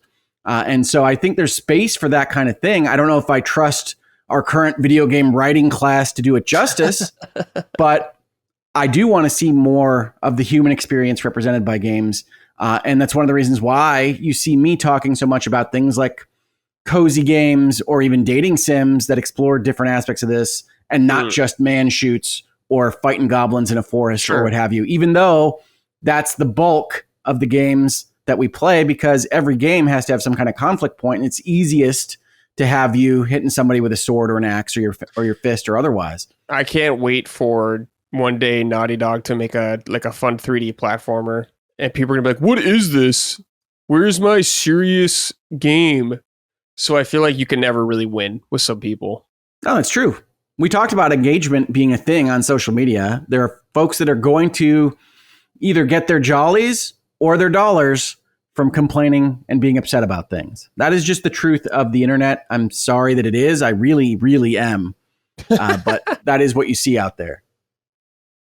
But yeah, I mean, I wouldn't be mad if some of these studios that do more serious games did fun little games like that. I'd be way down like that. Yeah, let's go. Everything doesn't have to be human beings in photorealistic settings. Right. One of the coolest things you see when you're playing Final Fantasy VII Rebirth or what have you is how stylized every town is, how crazy every vista is, because you do not have to be bound by what's possible. And I think when Naughty Dog transitions over into Nathan Drake and Uncharted, like, we lose a valuable voice in gaming that was doing things that were really weird and wacky. And I don't want Uncharted to not exist. Love that series. I could probably do with a little less of Last of Us, at least remasters of Last of Us. But I want more game companies to be trying crazier stuff. And so I love Ghost of Yōtei, and I really like what Sucker Punch has done here. But I think we lost something when they went from Sly Cooper to Infamous and now Ghost, which is to say, we can do a lot of crazier stuff with video games. And I would see more game companies do that. I think a quasi sorted out. Could be your answer to that. I would love it if it were. Naughty Dog. It looks quite different, I assume, what it's going to be. Who knows in the end, but it is like a sci-fi world and stuff like that, so they're not bound to... Yeah, I'll hit people with my crazy laser sword. I'm all for it. But who knows? Hopefully it's good. All right. This is from Antonio Rodriguez. Hey, guys, sorted out to the fucking Battlefield subreddit. Holy shit. If you go to that page, you would think that the game is horrible. From complaints about map size to screaming about vehicles controls, I just can't believe how miserable some people are.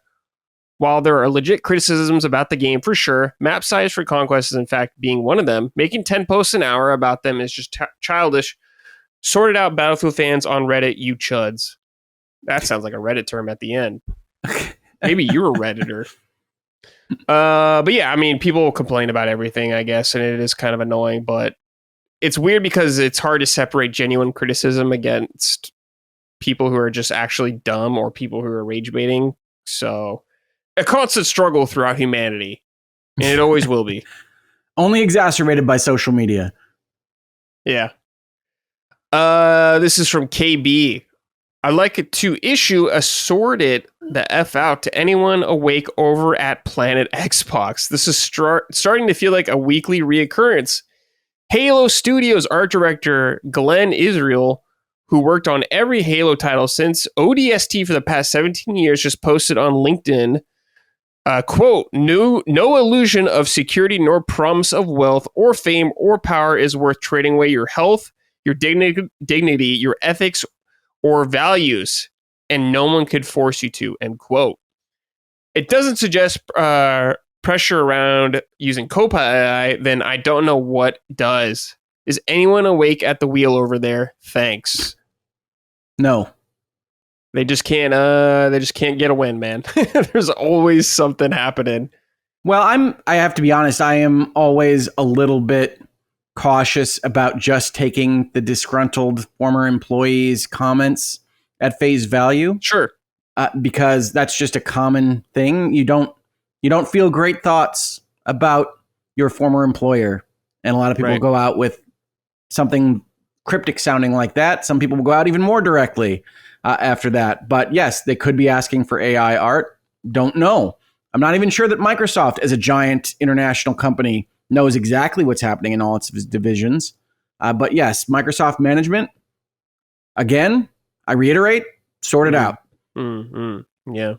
This will be very interesting. I believe this guy, Glenn here, said he would talk about it more next year after NDAs and stuff. After his non-disparagement clause expires? Yeah. Yeah, well, all that kind of stuff. Yeah.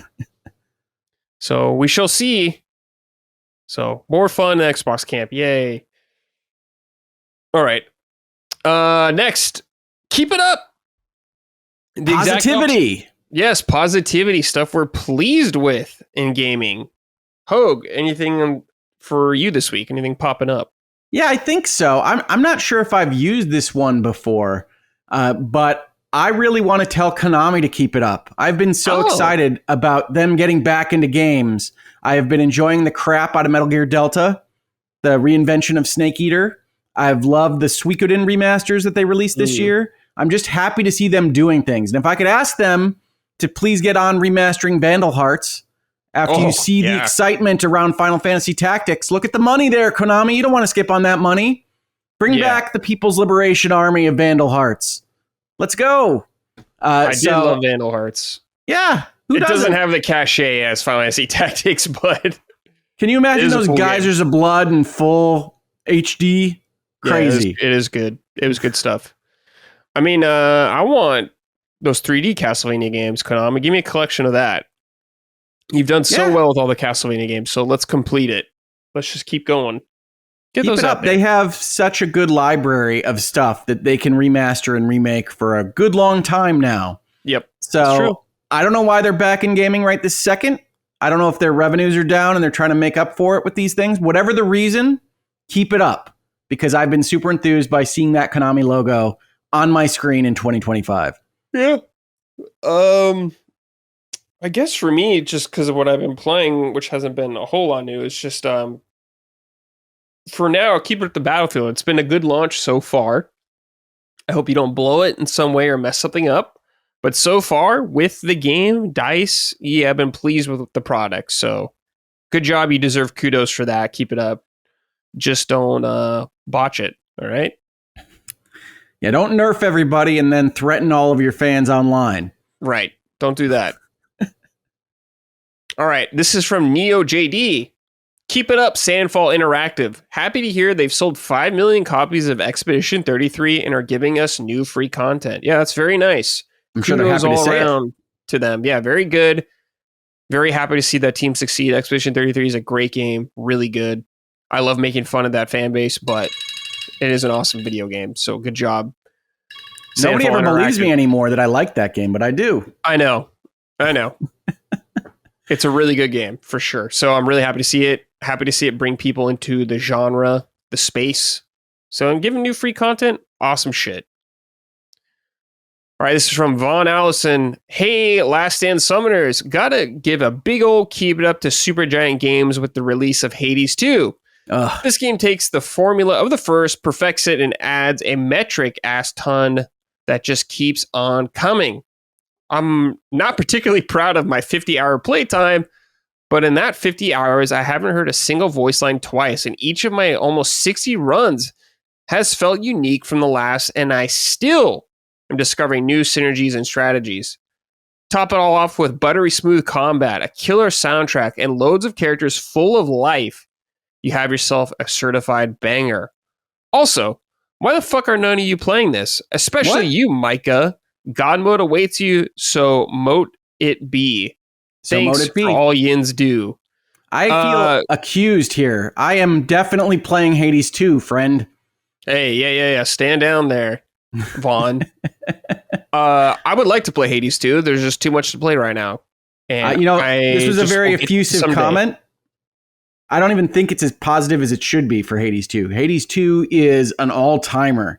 This game is the combination of awesome art, awesome story and characters, and awesome gameplay. Like, if Hades 2 were just as good playing as it is and didn't have the story, it would be one of the best games ever. If it were just as good of a story and not as good of a gameplay, it would still be one of the best games ever. Combined, it's insane. Hades 2, if you haven't bought it and you're not playing it right now, you should be playing it. Yeah, is that a personal shot at me, Hogue? I haven't played it yet, and I don't own it. See, if we're just all the shots. Everybody's taking strays today in Summon Sign. No, you should play it, Brad. Your life would be improved by playing it. I would like it. I know. I liked the first one. But I'm playing too many other games, man. Yeah, no, that's the case. That is the truth. Sorry, Hades. You're taking a back seat for a while. You're just going to take a back seat. That's just the way it is. But yeah, Jason talked about it last week on the show. So if you can hear Jason Polanski of Atari talk about it, go back in time, listen to last week's, or to YouTube. All right, let's see here. Game recommendation from the audience for the audience. I take one every week, just one. I know you guys write in a lot, and I appreciate it. I do read them all, but I can only pick one. This is from Humpty Dumpty and a Hoop Die. What's good, summoners? Hoop D and a Hoop Die. I like Hoop Die, but Hoop D, you're right. That is actually what it is. Humpty Dumpty and a Hoop D. What's good, summoners? I'm writing in with the recommendation for a 2025 game that I feel has been overlooked. Urban Myth Dissolution Center. A Japanese adventure game set in modern Japan with a protagonist who has the ability to see spiritual flashes of the past. She gets coined into joining an occult detective agency where she uses her powers to solve problems involving urban myths that are seemingly coming true. Fun writing and some of the sexiest pixel art I've seen in years. Seriously, if you don't believe me, just watch the trailer. I highly recommend this one for any adventure game fan. It's available on PC, PS5, and Switch. Now, Hogue, I picked this specifically because I was like, oh, this seems like a game Hogue would like a lot. It's funny. As soon as you started talking about it, I said, I have definitely seen that one in one of my store runs. And so I was just looking up the box art just now, and I absolutely have. It was on a pretty deep discount at some point in the last month or two. I did not pull the trigger on this one, though. So I'm glad to hear some positive thoughts. It's always hard to tell with these little indie games as to what actually works and what just makes a good trailer or screenshot. So, yeah, I think with this particular comment in my head, I will probably get this game because it was one that got close enough to my purchasing it to at least hover over the buy button. And so now with somebody recommending it, it's easy enough to buy. Yeah. Okay. Yeah, I watched the trailer and I was like, oh, this visually looks really good. I'm not super into visual novels and all that kind of stuff, but this is a Hogue game for sure. Big time. Yeah. No, I will almost certainly try this out now. All right. Last game for the show. Rise of the Golden Idol, Hogue. I've always wanted to play these games, but I never got around to them. I love these things. For folks that don't know, so when you're trying to get into law school, they have you take a test called the LSAT, which is just exactly what you think it is. It is the legal SAT to see exactly whether or not you have the capability of succeeding in law school.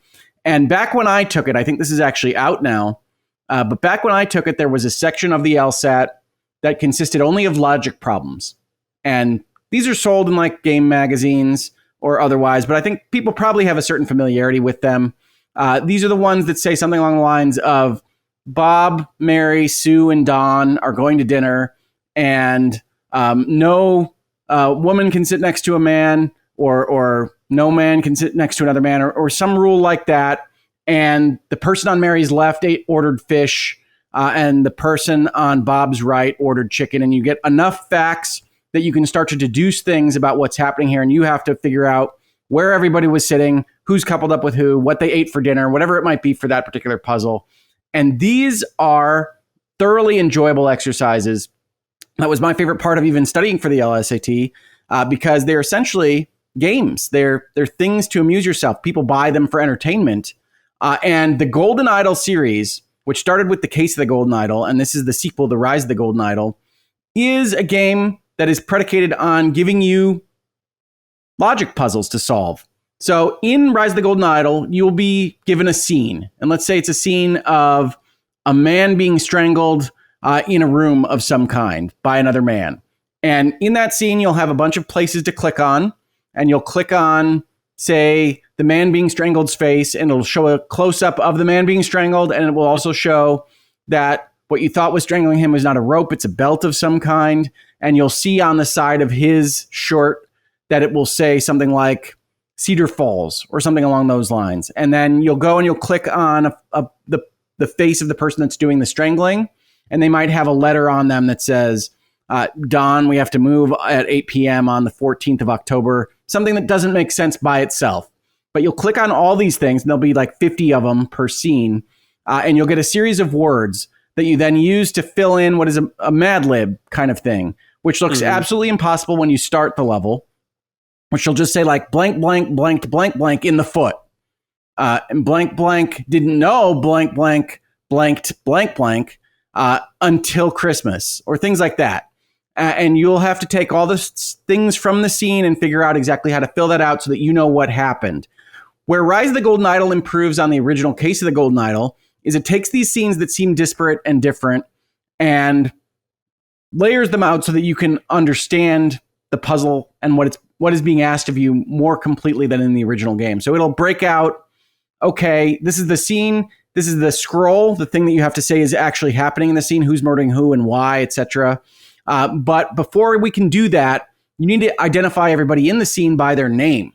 And so you're looking at who's talking to who, and what they're saying is the name of the other person that they're talking to. And you're making these deductions while then getting that particular list of names done. And then you'll get verified that you got it correct. And then you can start to use that as part of the blank blanks in the scroll so that you know that the names that you figured out are actually right.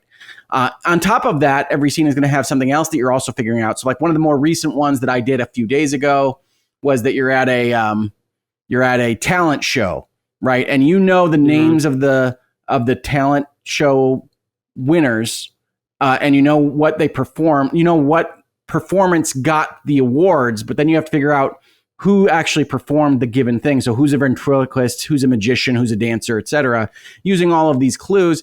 And the third thing that you'll have to figure out is,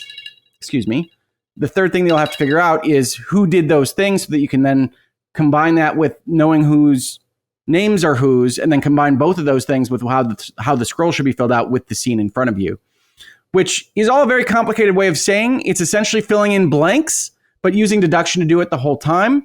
And then these scenes that are disparate go together in some way where you get kind of super scrolls at the end of doing 3 or 4 that you have to say what exactly you were shown that is part of this whole long narrative throughout the 1970s as to how the Golden Idol comes into play in these things. And the reason I'm playing it now, this game actually came out, I think, last year, is that they've been doing DLC that has been coming out in chunks. And oftentimes when games do this, I will buy the DLC when they're all out.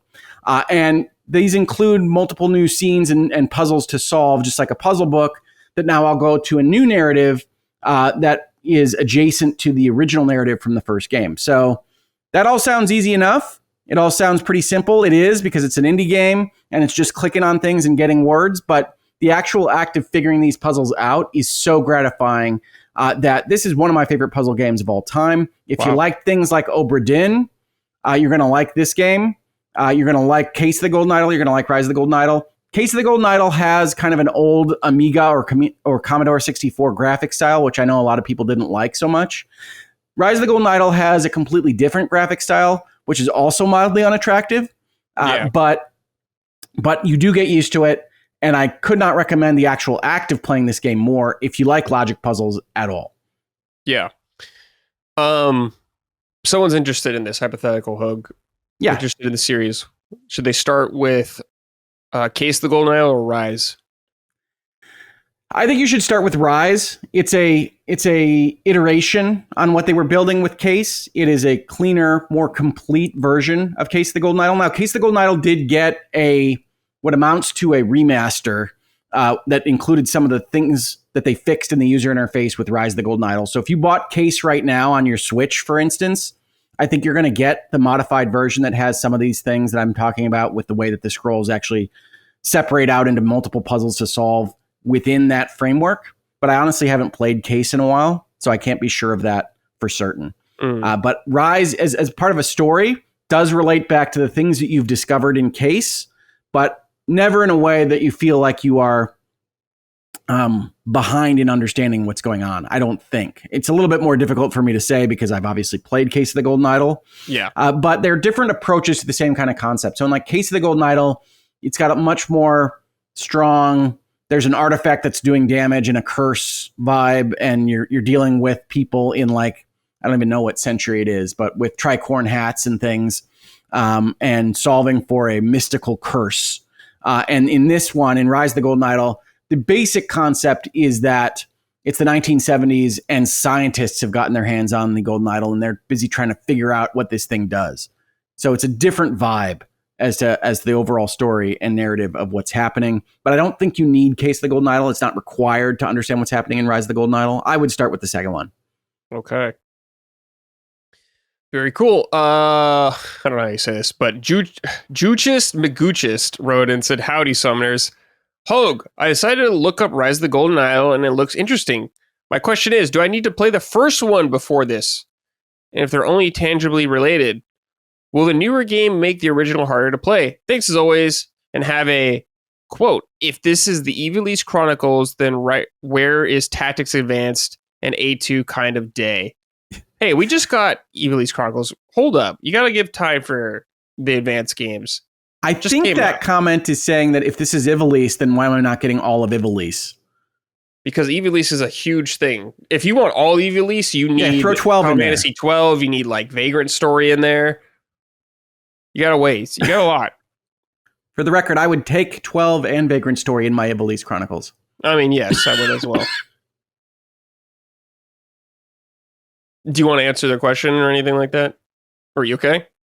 Sorry, I got the T in the wrong throat hole there. Yes, let's see. What is their question? Yeah, I think I did answer it. I think Rise is the better place to start.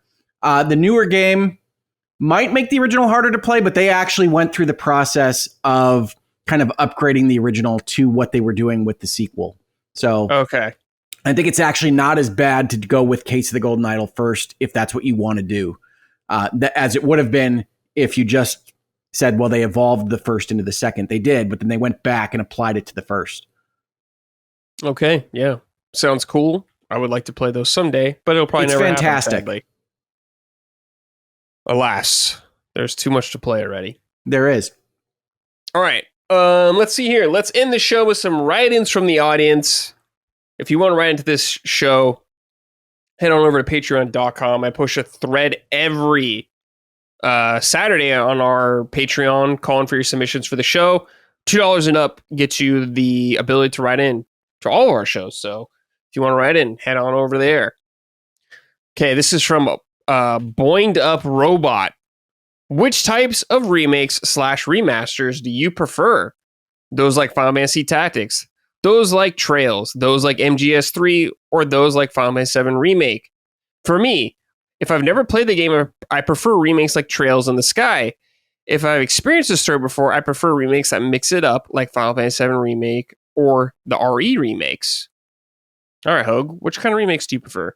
Yeah, I think I'm on the record on social media saying, give me 1,000 Trails in the Sky before another Final Fantasy VII Remake. So, in all honesty, what I want to see is the game that I otherwise enjoyed brought up to some kind of modern sensibility. I do not want to see it remixed. Every interview I see from the Square Enix team working on the Final Fantasy VII Remake project makes me a little bit more irritated that we have to surprise and delight, and we don't want to just deliver the same story. It's like, nope, it's either the Final Fantasy VII project or it's not. If you want to build something else on this planet and tell that story, you go nuts.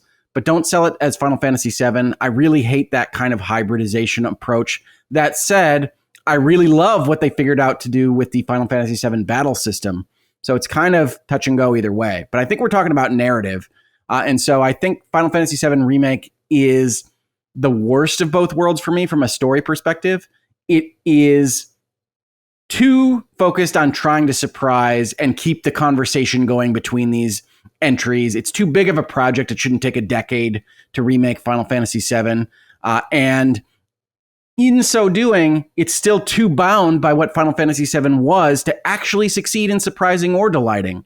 Whether it's about Aerith or anything else, you can't actually go too far afield from what Final Fantasy VII was, or you're not Final Fantasy VII anymore. So I prefer Trails in the Sky 1,000 times against one for Final Fantasy VII Remake.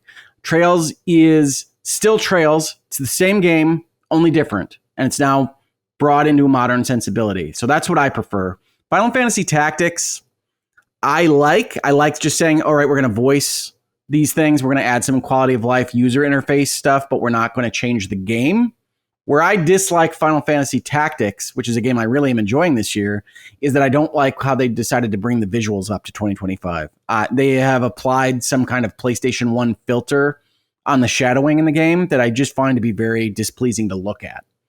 So I would prefer it, if you're going to bring it up to modern sensibilities, you just go the whole way and not try to kind of emulate the look of something old on top of your game. That seems to be a really bad solution as well. But I'm not just trying to hate on Square Enix. I'm glad that they are remaking games at all. I'm really excited about Dragon Quest 1 and 2 later this month. But give me Trails. I'm so excited about this project. I know they're working on 2. I hope they do at least the whole Trails in the Sky series.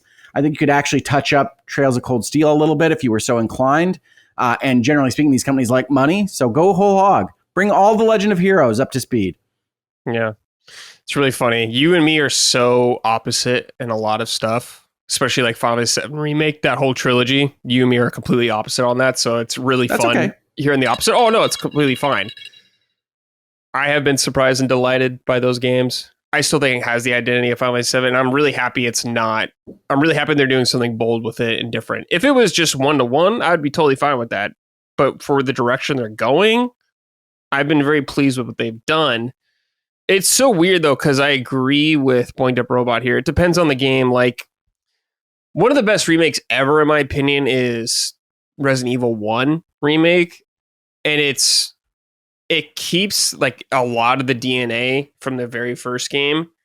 It pretty much is just literally better than the original one in every single way. I'm trying to think, like, what the original does better, and it's not much. It has like everything from the original game, and it just kind of expands on with new areas and stuff like that. And the visuals, like maybe if you prefer the visual style of the original more, like it's definitely more bright and everything like that, and the lighting, just because it was PS1, they didn't have that. I seem to recall them screwing up the plant fight in some way that I didn't like, but I don't. In the remake, no way, dude. No way. It sucks in the original. I mean, it's not a great fight regardless, but way better in my opinion, pretty much in every front. But I am outgunned on the specifics here, so I will yield to your opinion on that. But MGS3 is interesting because that is just like 1-to-1, right? I haven't played it. Yeah. Okay.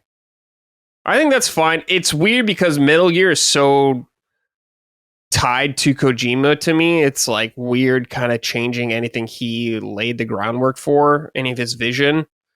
Like, one thing I like about the Final Fantasy VII Remake project, it's like a lot of the same people are involved in that game that were in the original one.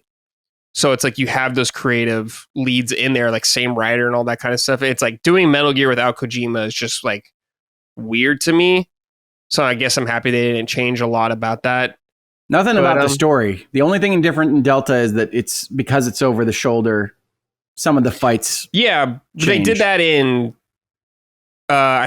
What's the third version called? Is it called Substance? There's like Subsistence and Substance. I always get confused which one's the third one. But they did that for the PS2 version. It's a separate game, but they did do that over the shoulder camera. It was an option, so that was there, at least with Kojima at the time. But yeah, it just depends on the game for me. I'm cool with one-to-one remakes for a lot of things, but I also do like seeing them change things up. Sometimes I think they do things better, and sometimes I think they do things worse. Like, for example, Resident Evil 3 remake, I think is a worse game than the original Resident Evil 3. I think it loses a lot of its identity that the original had. That's just not present in 3 remake. It's still fun, but it's a disappointing remake to me, in my opinion. Like Resident Evil 2 remake and the original, there's things I like in the original more than the remake. But I think the remake is still an incredibly amazing game and does things better than the original in some ways. So I don't know. Not all remakes are created equal, so it's hard for me to compare them all because what people are doing with remakes is so vastly different. But like you, Hogue, I am just happy there are remakes for a lot of good games. I'm not anti-remake as long as we keep getting new stuff as well. Yeah, no, I'm entirely in favor of them. And I love to see them rescued off of platforms. Yeah, that's important. Types that don't work anymore. Yep, that's really important. All right, this is from Chief Queefs. Oh boy, how's it going, bros and sis? I figured to add something to the dialogue about Xbox being out of Target and Walmart store shelves. I'm pretty sure was Microsoft's call. When it comes to stores, vendors buy floor space, and they expect and dictate what stores company or what stores comply with according to the planogram set by them. In less dorky terms, they want certain promos and items on shelves at certain times. If I had to venture a guess on what's going on, Microsoft is min-maxing. Since Windows 10 is sunsetting this month, they're going all in on Windows 11 and Copilot. I mean, like, you can see a lot of Game Pass promos and Xbox accessories around Microsoft Surface and gaming PCs. We all know what Microsoft's true push is, but hey, if bros want to keep their brains in their anus, that's their prerogative. Anyways, you know what else got fucked over multiple times for being a fan of a dying brand? My mom. Woohoo! That's later, Grandpas. That's from the regular show. That's a Muscle Man quote right there. All right. What do you think about this? So there was more rumors about Xbox leaving like Target and stuff like that. And just from my personal experience at like my local Target, it's definitely been cut back significantly, the Xbox space. It's much, much tinier now. I don't even know if they sell physical games. I don't think they do anymore. I think it's just the little like cards, digital cards and stuff like that. Yeah. But it wouldn't surprise me, but I don't think that you can just take a picture online and say, well, Microsoft is pulling out of hardware sales at Target or what have you. Completely, right. I do think these stores change things up fairly regularly, and especially for stores that aren't corporate owned, you've got all sorts of people making choices on their own. So yes, I worked at Electronics Boutique way back in the day, and you would definitely get orders from corporate as to what spacing needed to be and who was buying shelf space in the front and all those kinds of things, which is obviously a smaller store than a Target or what have you. But yeah, I would caution anybody to just take a picture from an internet random and say that you understand exactly what Microsoft is doing. But also, yes, they're a giant company that's selling more than just Xboxes, and they could be using their marketing spend differently, either than you would have them spend it or that you would expect for a company that also sells Xboxes. I do think we're at the tail end of the Xbox Series generational cycle. So it wouldn't surprise me to see them pulling back from that expense a little bit as we go forward. But as I said in my sorted out section, I don't know if Xbox management or Microsoft management has a good coherent strategy right now at all. Sure doesn't feel like it. Yeah. Like we don't know the behind the scenes and all that kind of stuff, but it sure feels like they don't. Definitely. Everyone seems confused. Everybody. But time will tell. But I think they will continue to lose space just as time goes on. Like all consoles eventually will. But Nintendo and PlayStation will be around for much longer, it seems like. Hardware, at least. All right, this is from Jacob Martin. This is, okay, I can just read this part. Good evening, LSM crew. I've got a somewhat depressing question that I'm curious if anyone else can relate to. Video games have been a passion of mine since the 90s, starting with the Sega Genesis. I've played the N64, PS2, and PS3 to death before taking a short break during the PS4 era. Even then, I still enjoyed a few titles like Uncharted 4 and Bloodborne, but I really picked gaming back up once I got a PS5. Here's the problem. I just don't feel good after playing games anymore. I recently finished Donkey Kong Bonanza and loved the first 10 hours, got annoyed during the next 30, and finished by enjoying the last hour again at the end. Most games I start these days, I end up dropping after only a few hours. Very few actually pull me through to the credits, and that's strange for me because finishing games used to be all I did. I heard Colin and Dustin talk about how great Danganronpa was, so I gave it a try, but I couldn't push through all the reading. Instead, I ended up getting a free Crunchyroll trial so I could just watch the anime and multitask around the house.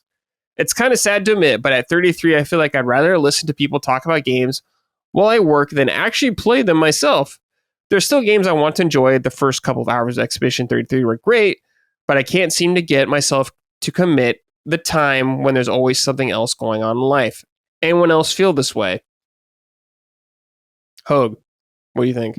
Well, I mean, I do think that there are seasons of life where you feel more like gaming or watching movies or reading books or whatever it is that you do for fun, and that you feel less like doing those things.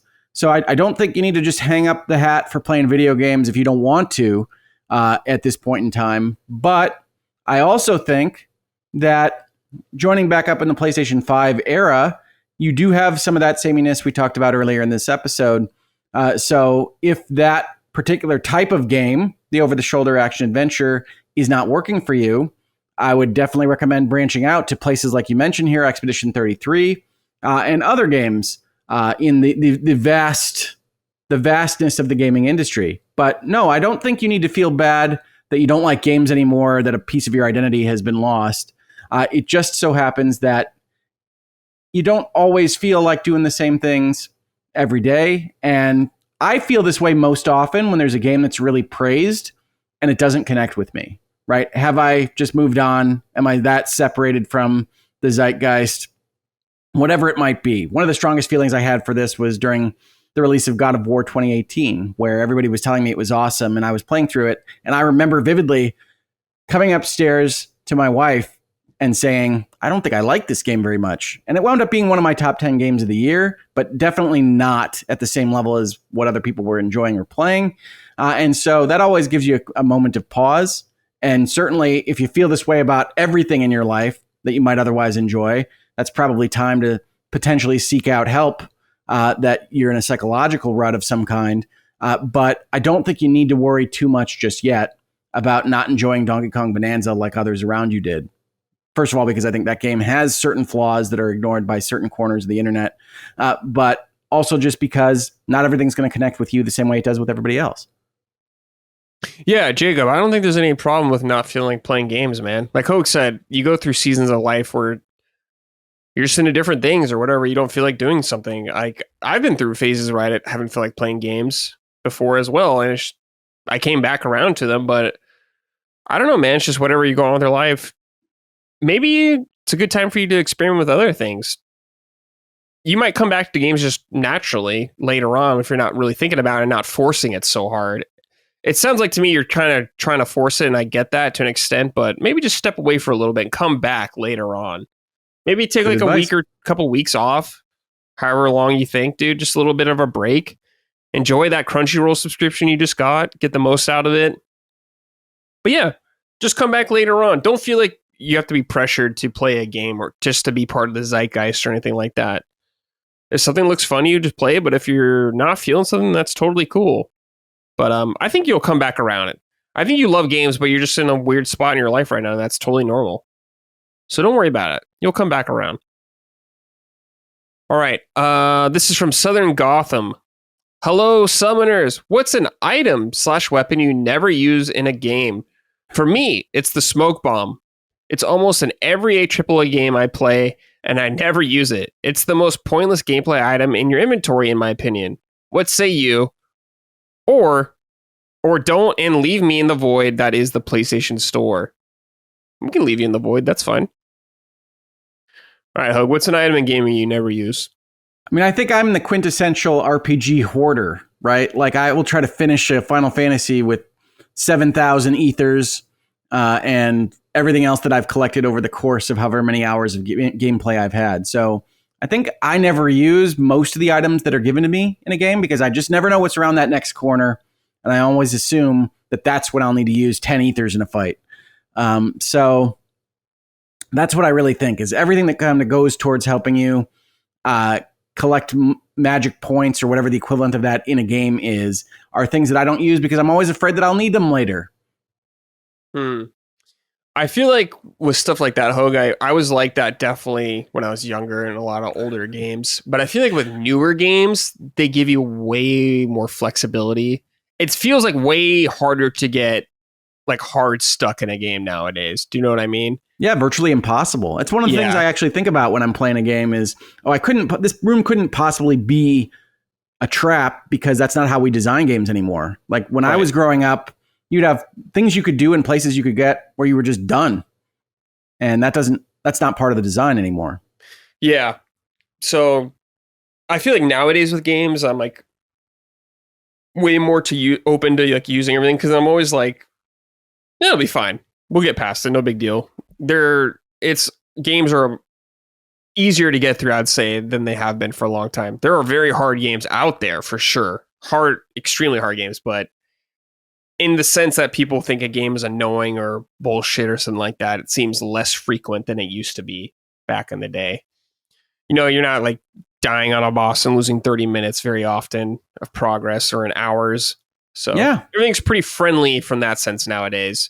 Well, and to this commenter's credit, I would also say the smoke bomb. Like, I never know how a game's programming. It depends. I never know how a game's programming is going to, like, when it tells me, oh, you're going to be hidden from view or what have you. I don't know how you are actually going to program that so that it's gone instantly when the smoke clears, or I'm going to have some time to run around. And so, if you're going to use an item like that, you have to test how it's actually going to operate in the field. And oftentimes, I'm not willing to go through that process. Some games it's really good, like stealth games. Like, of course, you can use it to get away or get like a quick kill or something like that. But yeah, not every game. It does seem like smoke bombs are in a lot of things. They're good in multiplayer games, like Battlefield 6. They're really good. But yeah, good answer, smoke bombs. I like that. All right. This is from One Wide Style. Hola, ladies and gentlemen. I've got a... Wait, sort it out. Or I'll just put I probably saw this and I was like, I'll just put it here. I've got to sort out for IGN. They reviewed the acclaimed Absalom, praised its beating 'em up combat, comparing it to Streets of Rage 4 and Devil May Cry, then somehow gave it a 7. Their main gripe? The roguelite mechanics, dying, retrying, etc. In other words, the roguelike genre itself. If the reviewer doesn't like roguelites, why assign them to a roguelite?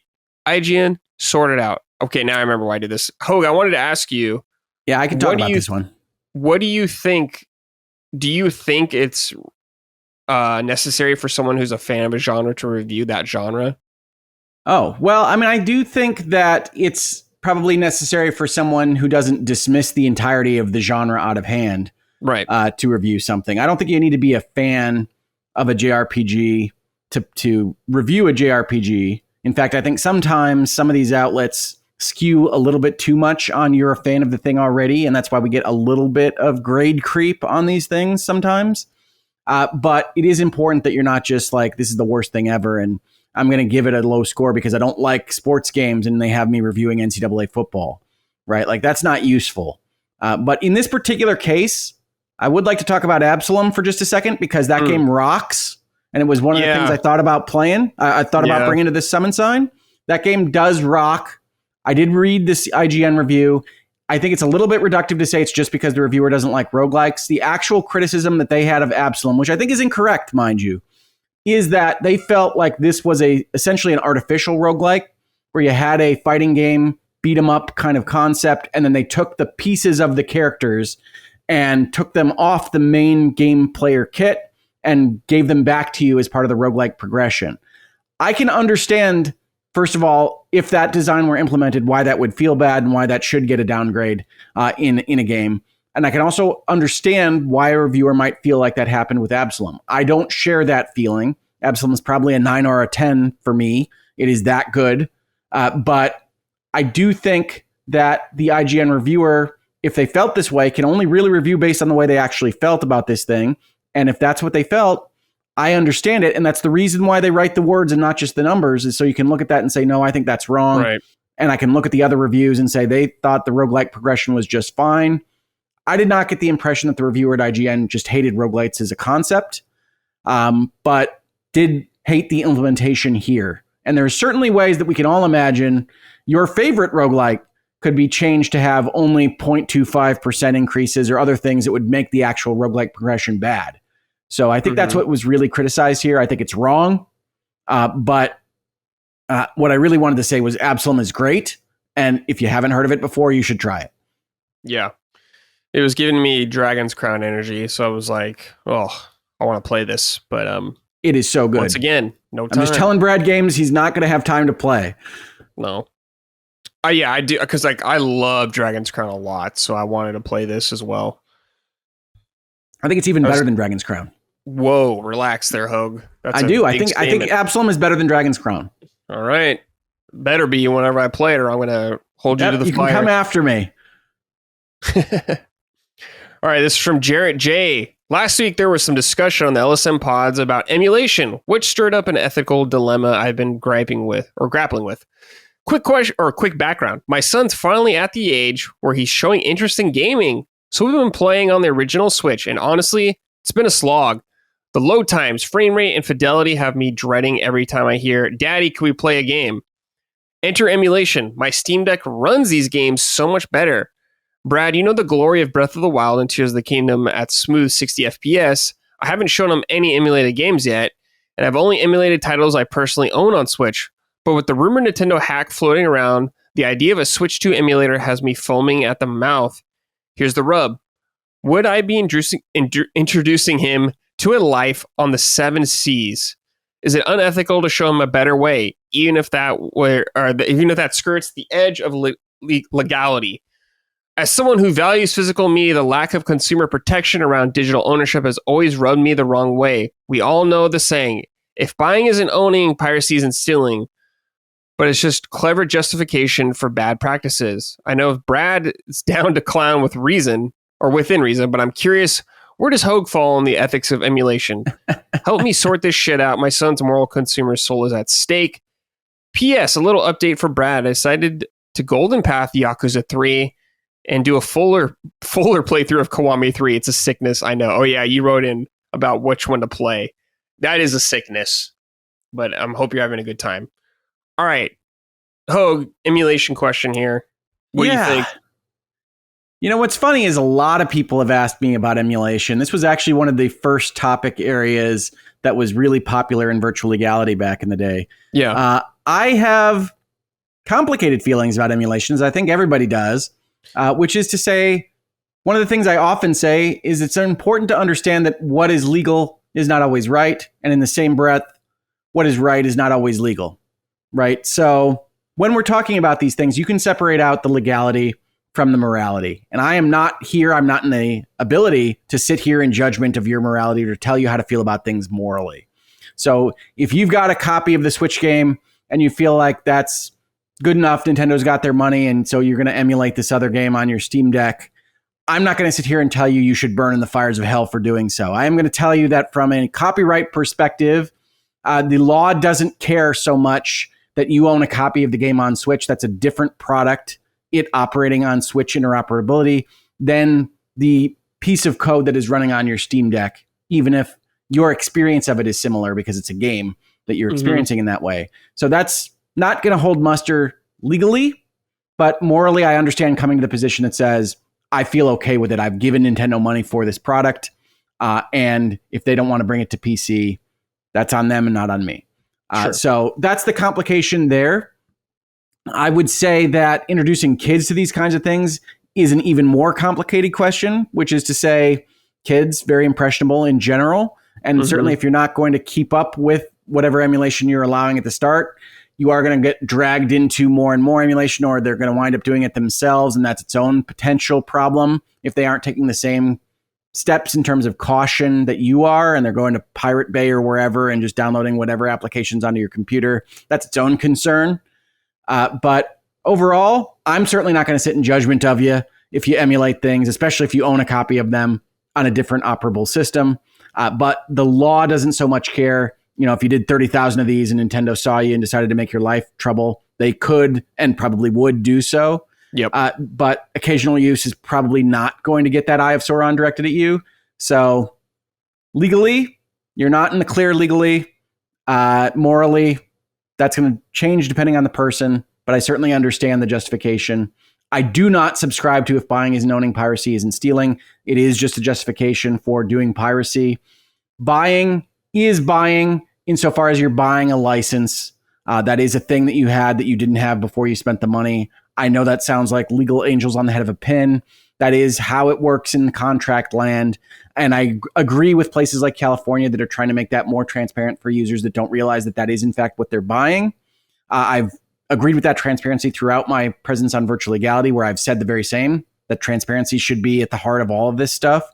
But no, just because you're buying a license and not some kind of eternal product that can live on whatever device you want forever is not justification for just going and stealing it.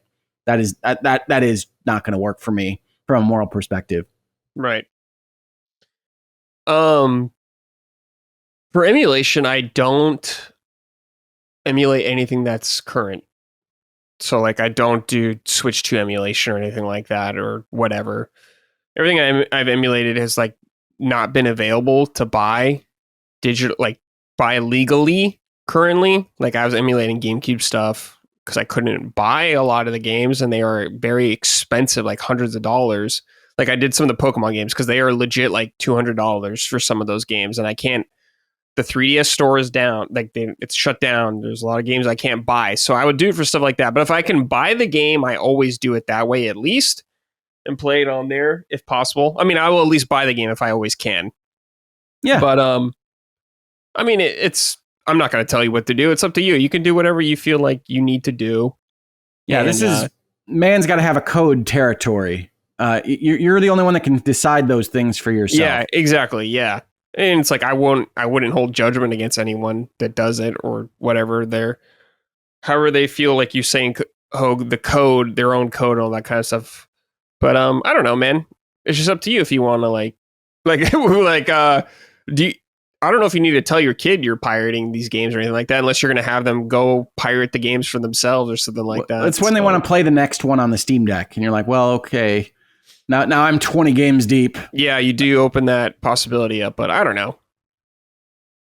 Man. I'm not a parent, so it's hard for me to say from that aspect. So, but piracy is piracy. Just be aware of that. Whatever, however you want to justify it. It is. Yeah, there's no question. So, there's no question. It's not legal. Yeah, it's not legal. So that's its own ball of wax. And yeah, I take a pretty hardcore line in my household on these kinds of things because I love this industry and I love games. So I want to try to incentivize them to keep making more of them for me as much as I can. But yeah, I think pirating games, especially right when they come out, is weird. Like people who are like, let's say Expedition 33 came out, like the day it comes out, people are just pirating the game instead when it's available on like every platform pretty much and reasonably priced. It's just like, that it's like too far for me in my opinion. I wouldn't do that. But yeah. I don't know. Live by your code. Find your morals and live how you want to live, I guess. All right, final writing here is from Mutter12. My dudes, I'm in a bit of a hairy pickle. I can only afford one game this month, and I'm torn between Silent Hill F and Ghost of Yōtei. Help me, please, for the love of God and that all that is holy. Help me. All right, Hogue. One recommendation. Yeah, I like both of these games. I think Silent Hill F came together much better than I thought it would, but I'm going to recommend Yōtei. Sure. Yeah, I really like Silent Hill F as well. I think Silent Hill F is like a much more acquired taste, I would say, in a lot of ways. Not as easy to recommend to a lot of people easily. And I really like a Silent Hill F. It's just a different type of game. I think Ghost of Yōtei can just fill a lot of those gaps that people are looking for in gaming. And it's pretty meaty game as well. Silent Hill F is meaty if you do everything in it. But yeah, I don't know. Ghost of Yōtei is great. And it's hard for me to say 100% because I haven't beaten Ghost of Yōtei yet. But I feel comfortable saying Ghost of Yōtei. I think it's a great sequel so far. So I'll go with that. Yeah. Yep, I'll recommend Yōtei. I don't think you can go wrong on this if you're at all interested in F. Yeah. Maybe wait for F to go on sale. I'm sure it'll go on sale around like Black Friday or whatever. There'll be sales. So you can still get to it sometime later. All right, Hogue, that's it. Episode done. Just you and me. I think this is our first. Was this our first one-on-one episode? I can't remember. Maybe I think so. Okay, yeah. I get blurred about who I've done one-on-ones with because I know I've done with like Colin. I get blurred on when I've said things online or privately and to whom. Oh, yeah. I say stuff on podcasts all the time and I forget about that all the time.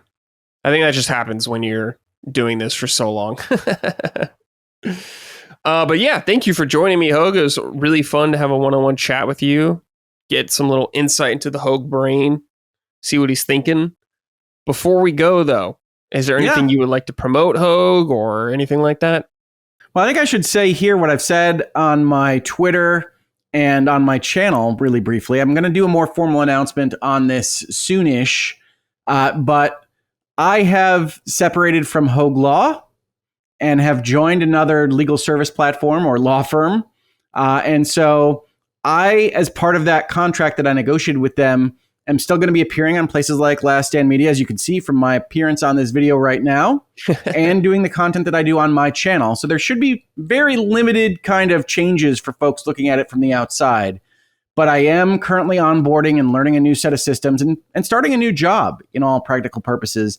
And so there will be a little bit less volume of my contributions, certainly on my own channel in the near future. But if you stick with me, we're going to get through this time period. Transitions are never fun. They're my least favorite part of a new job.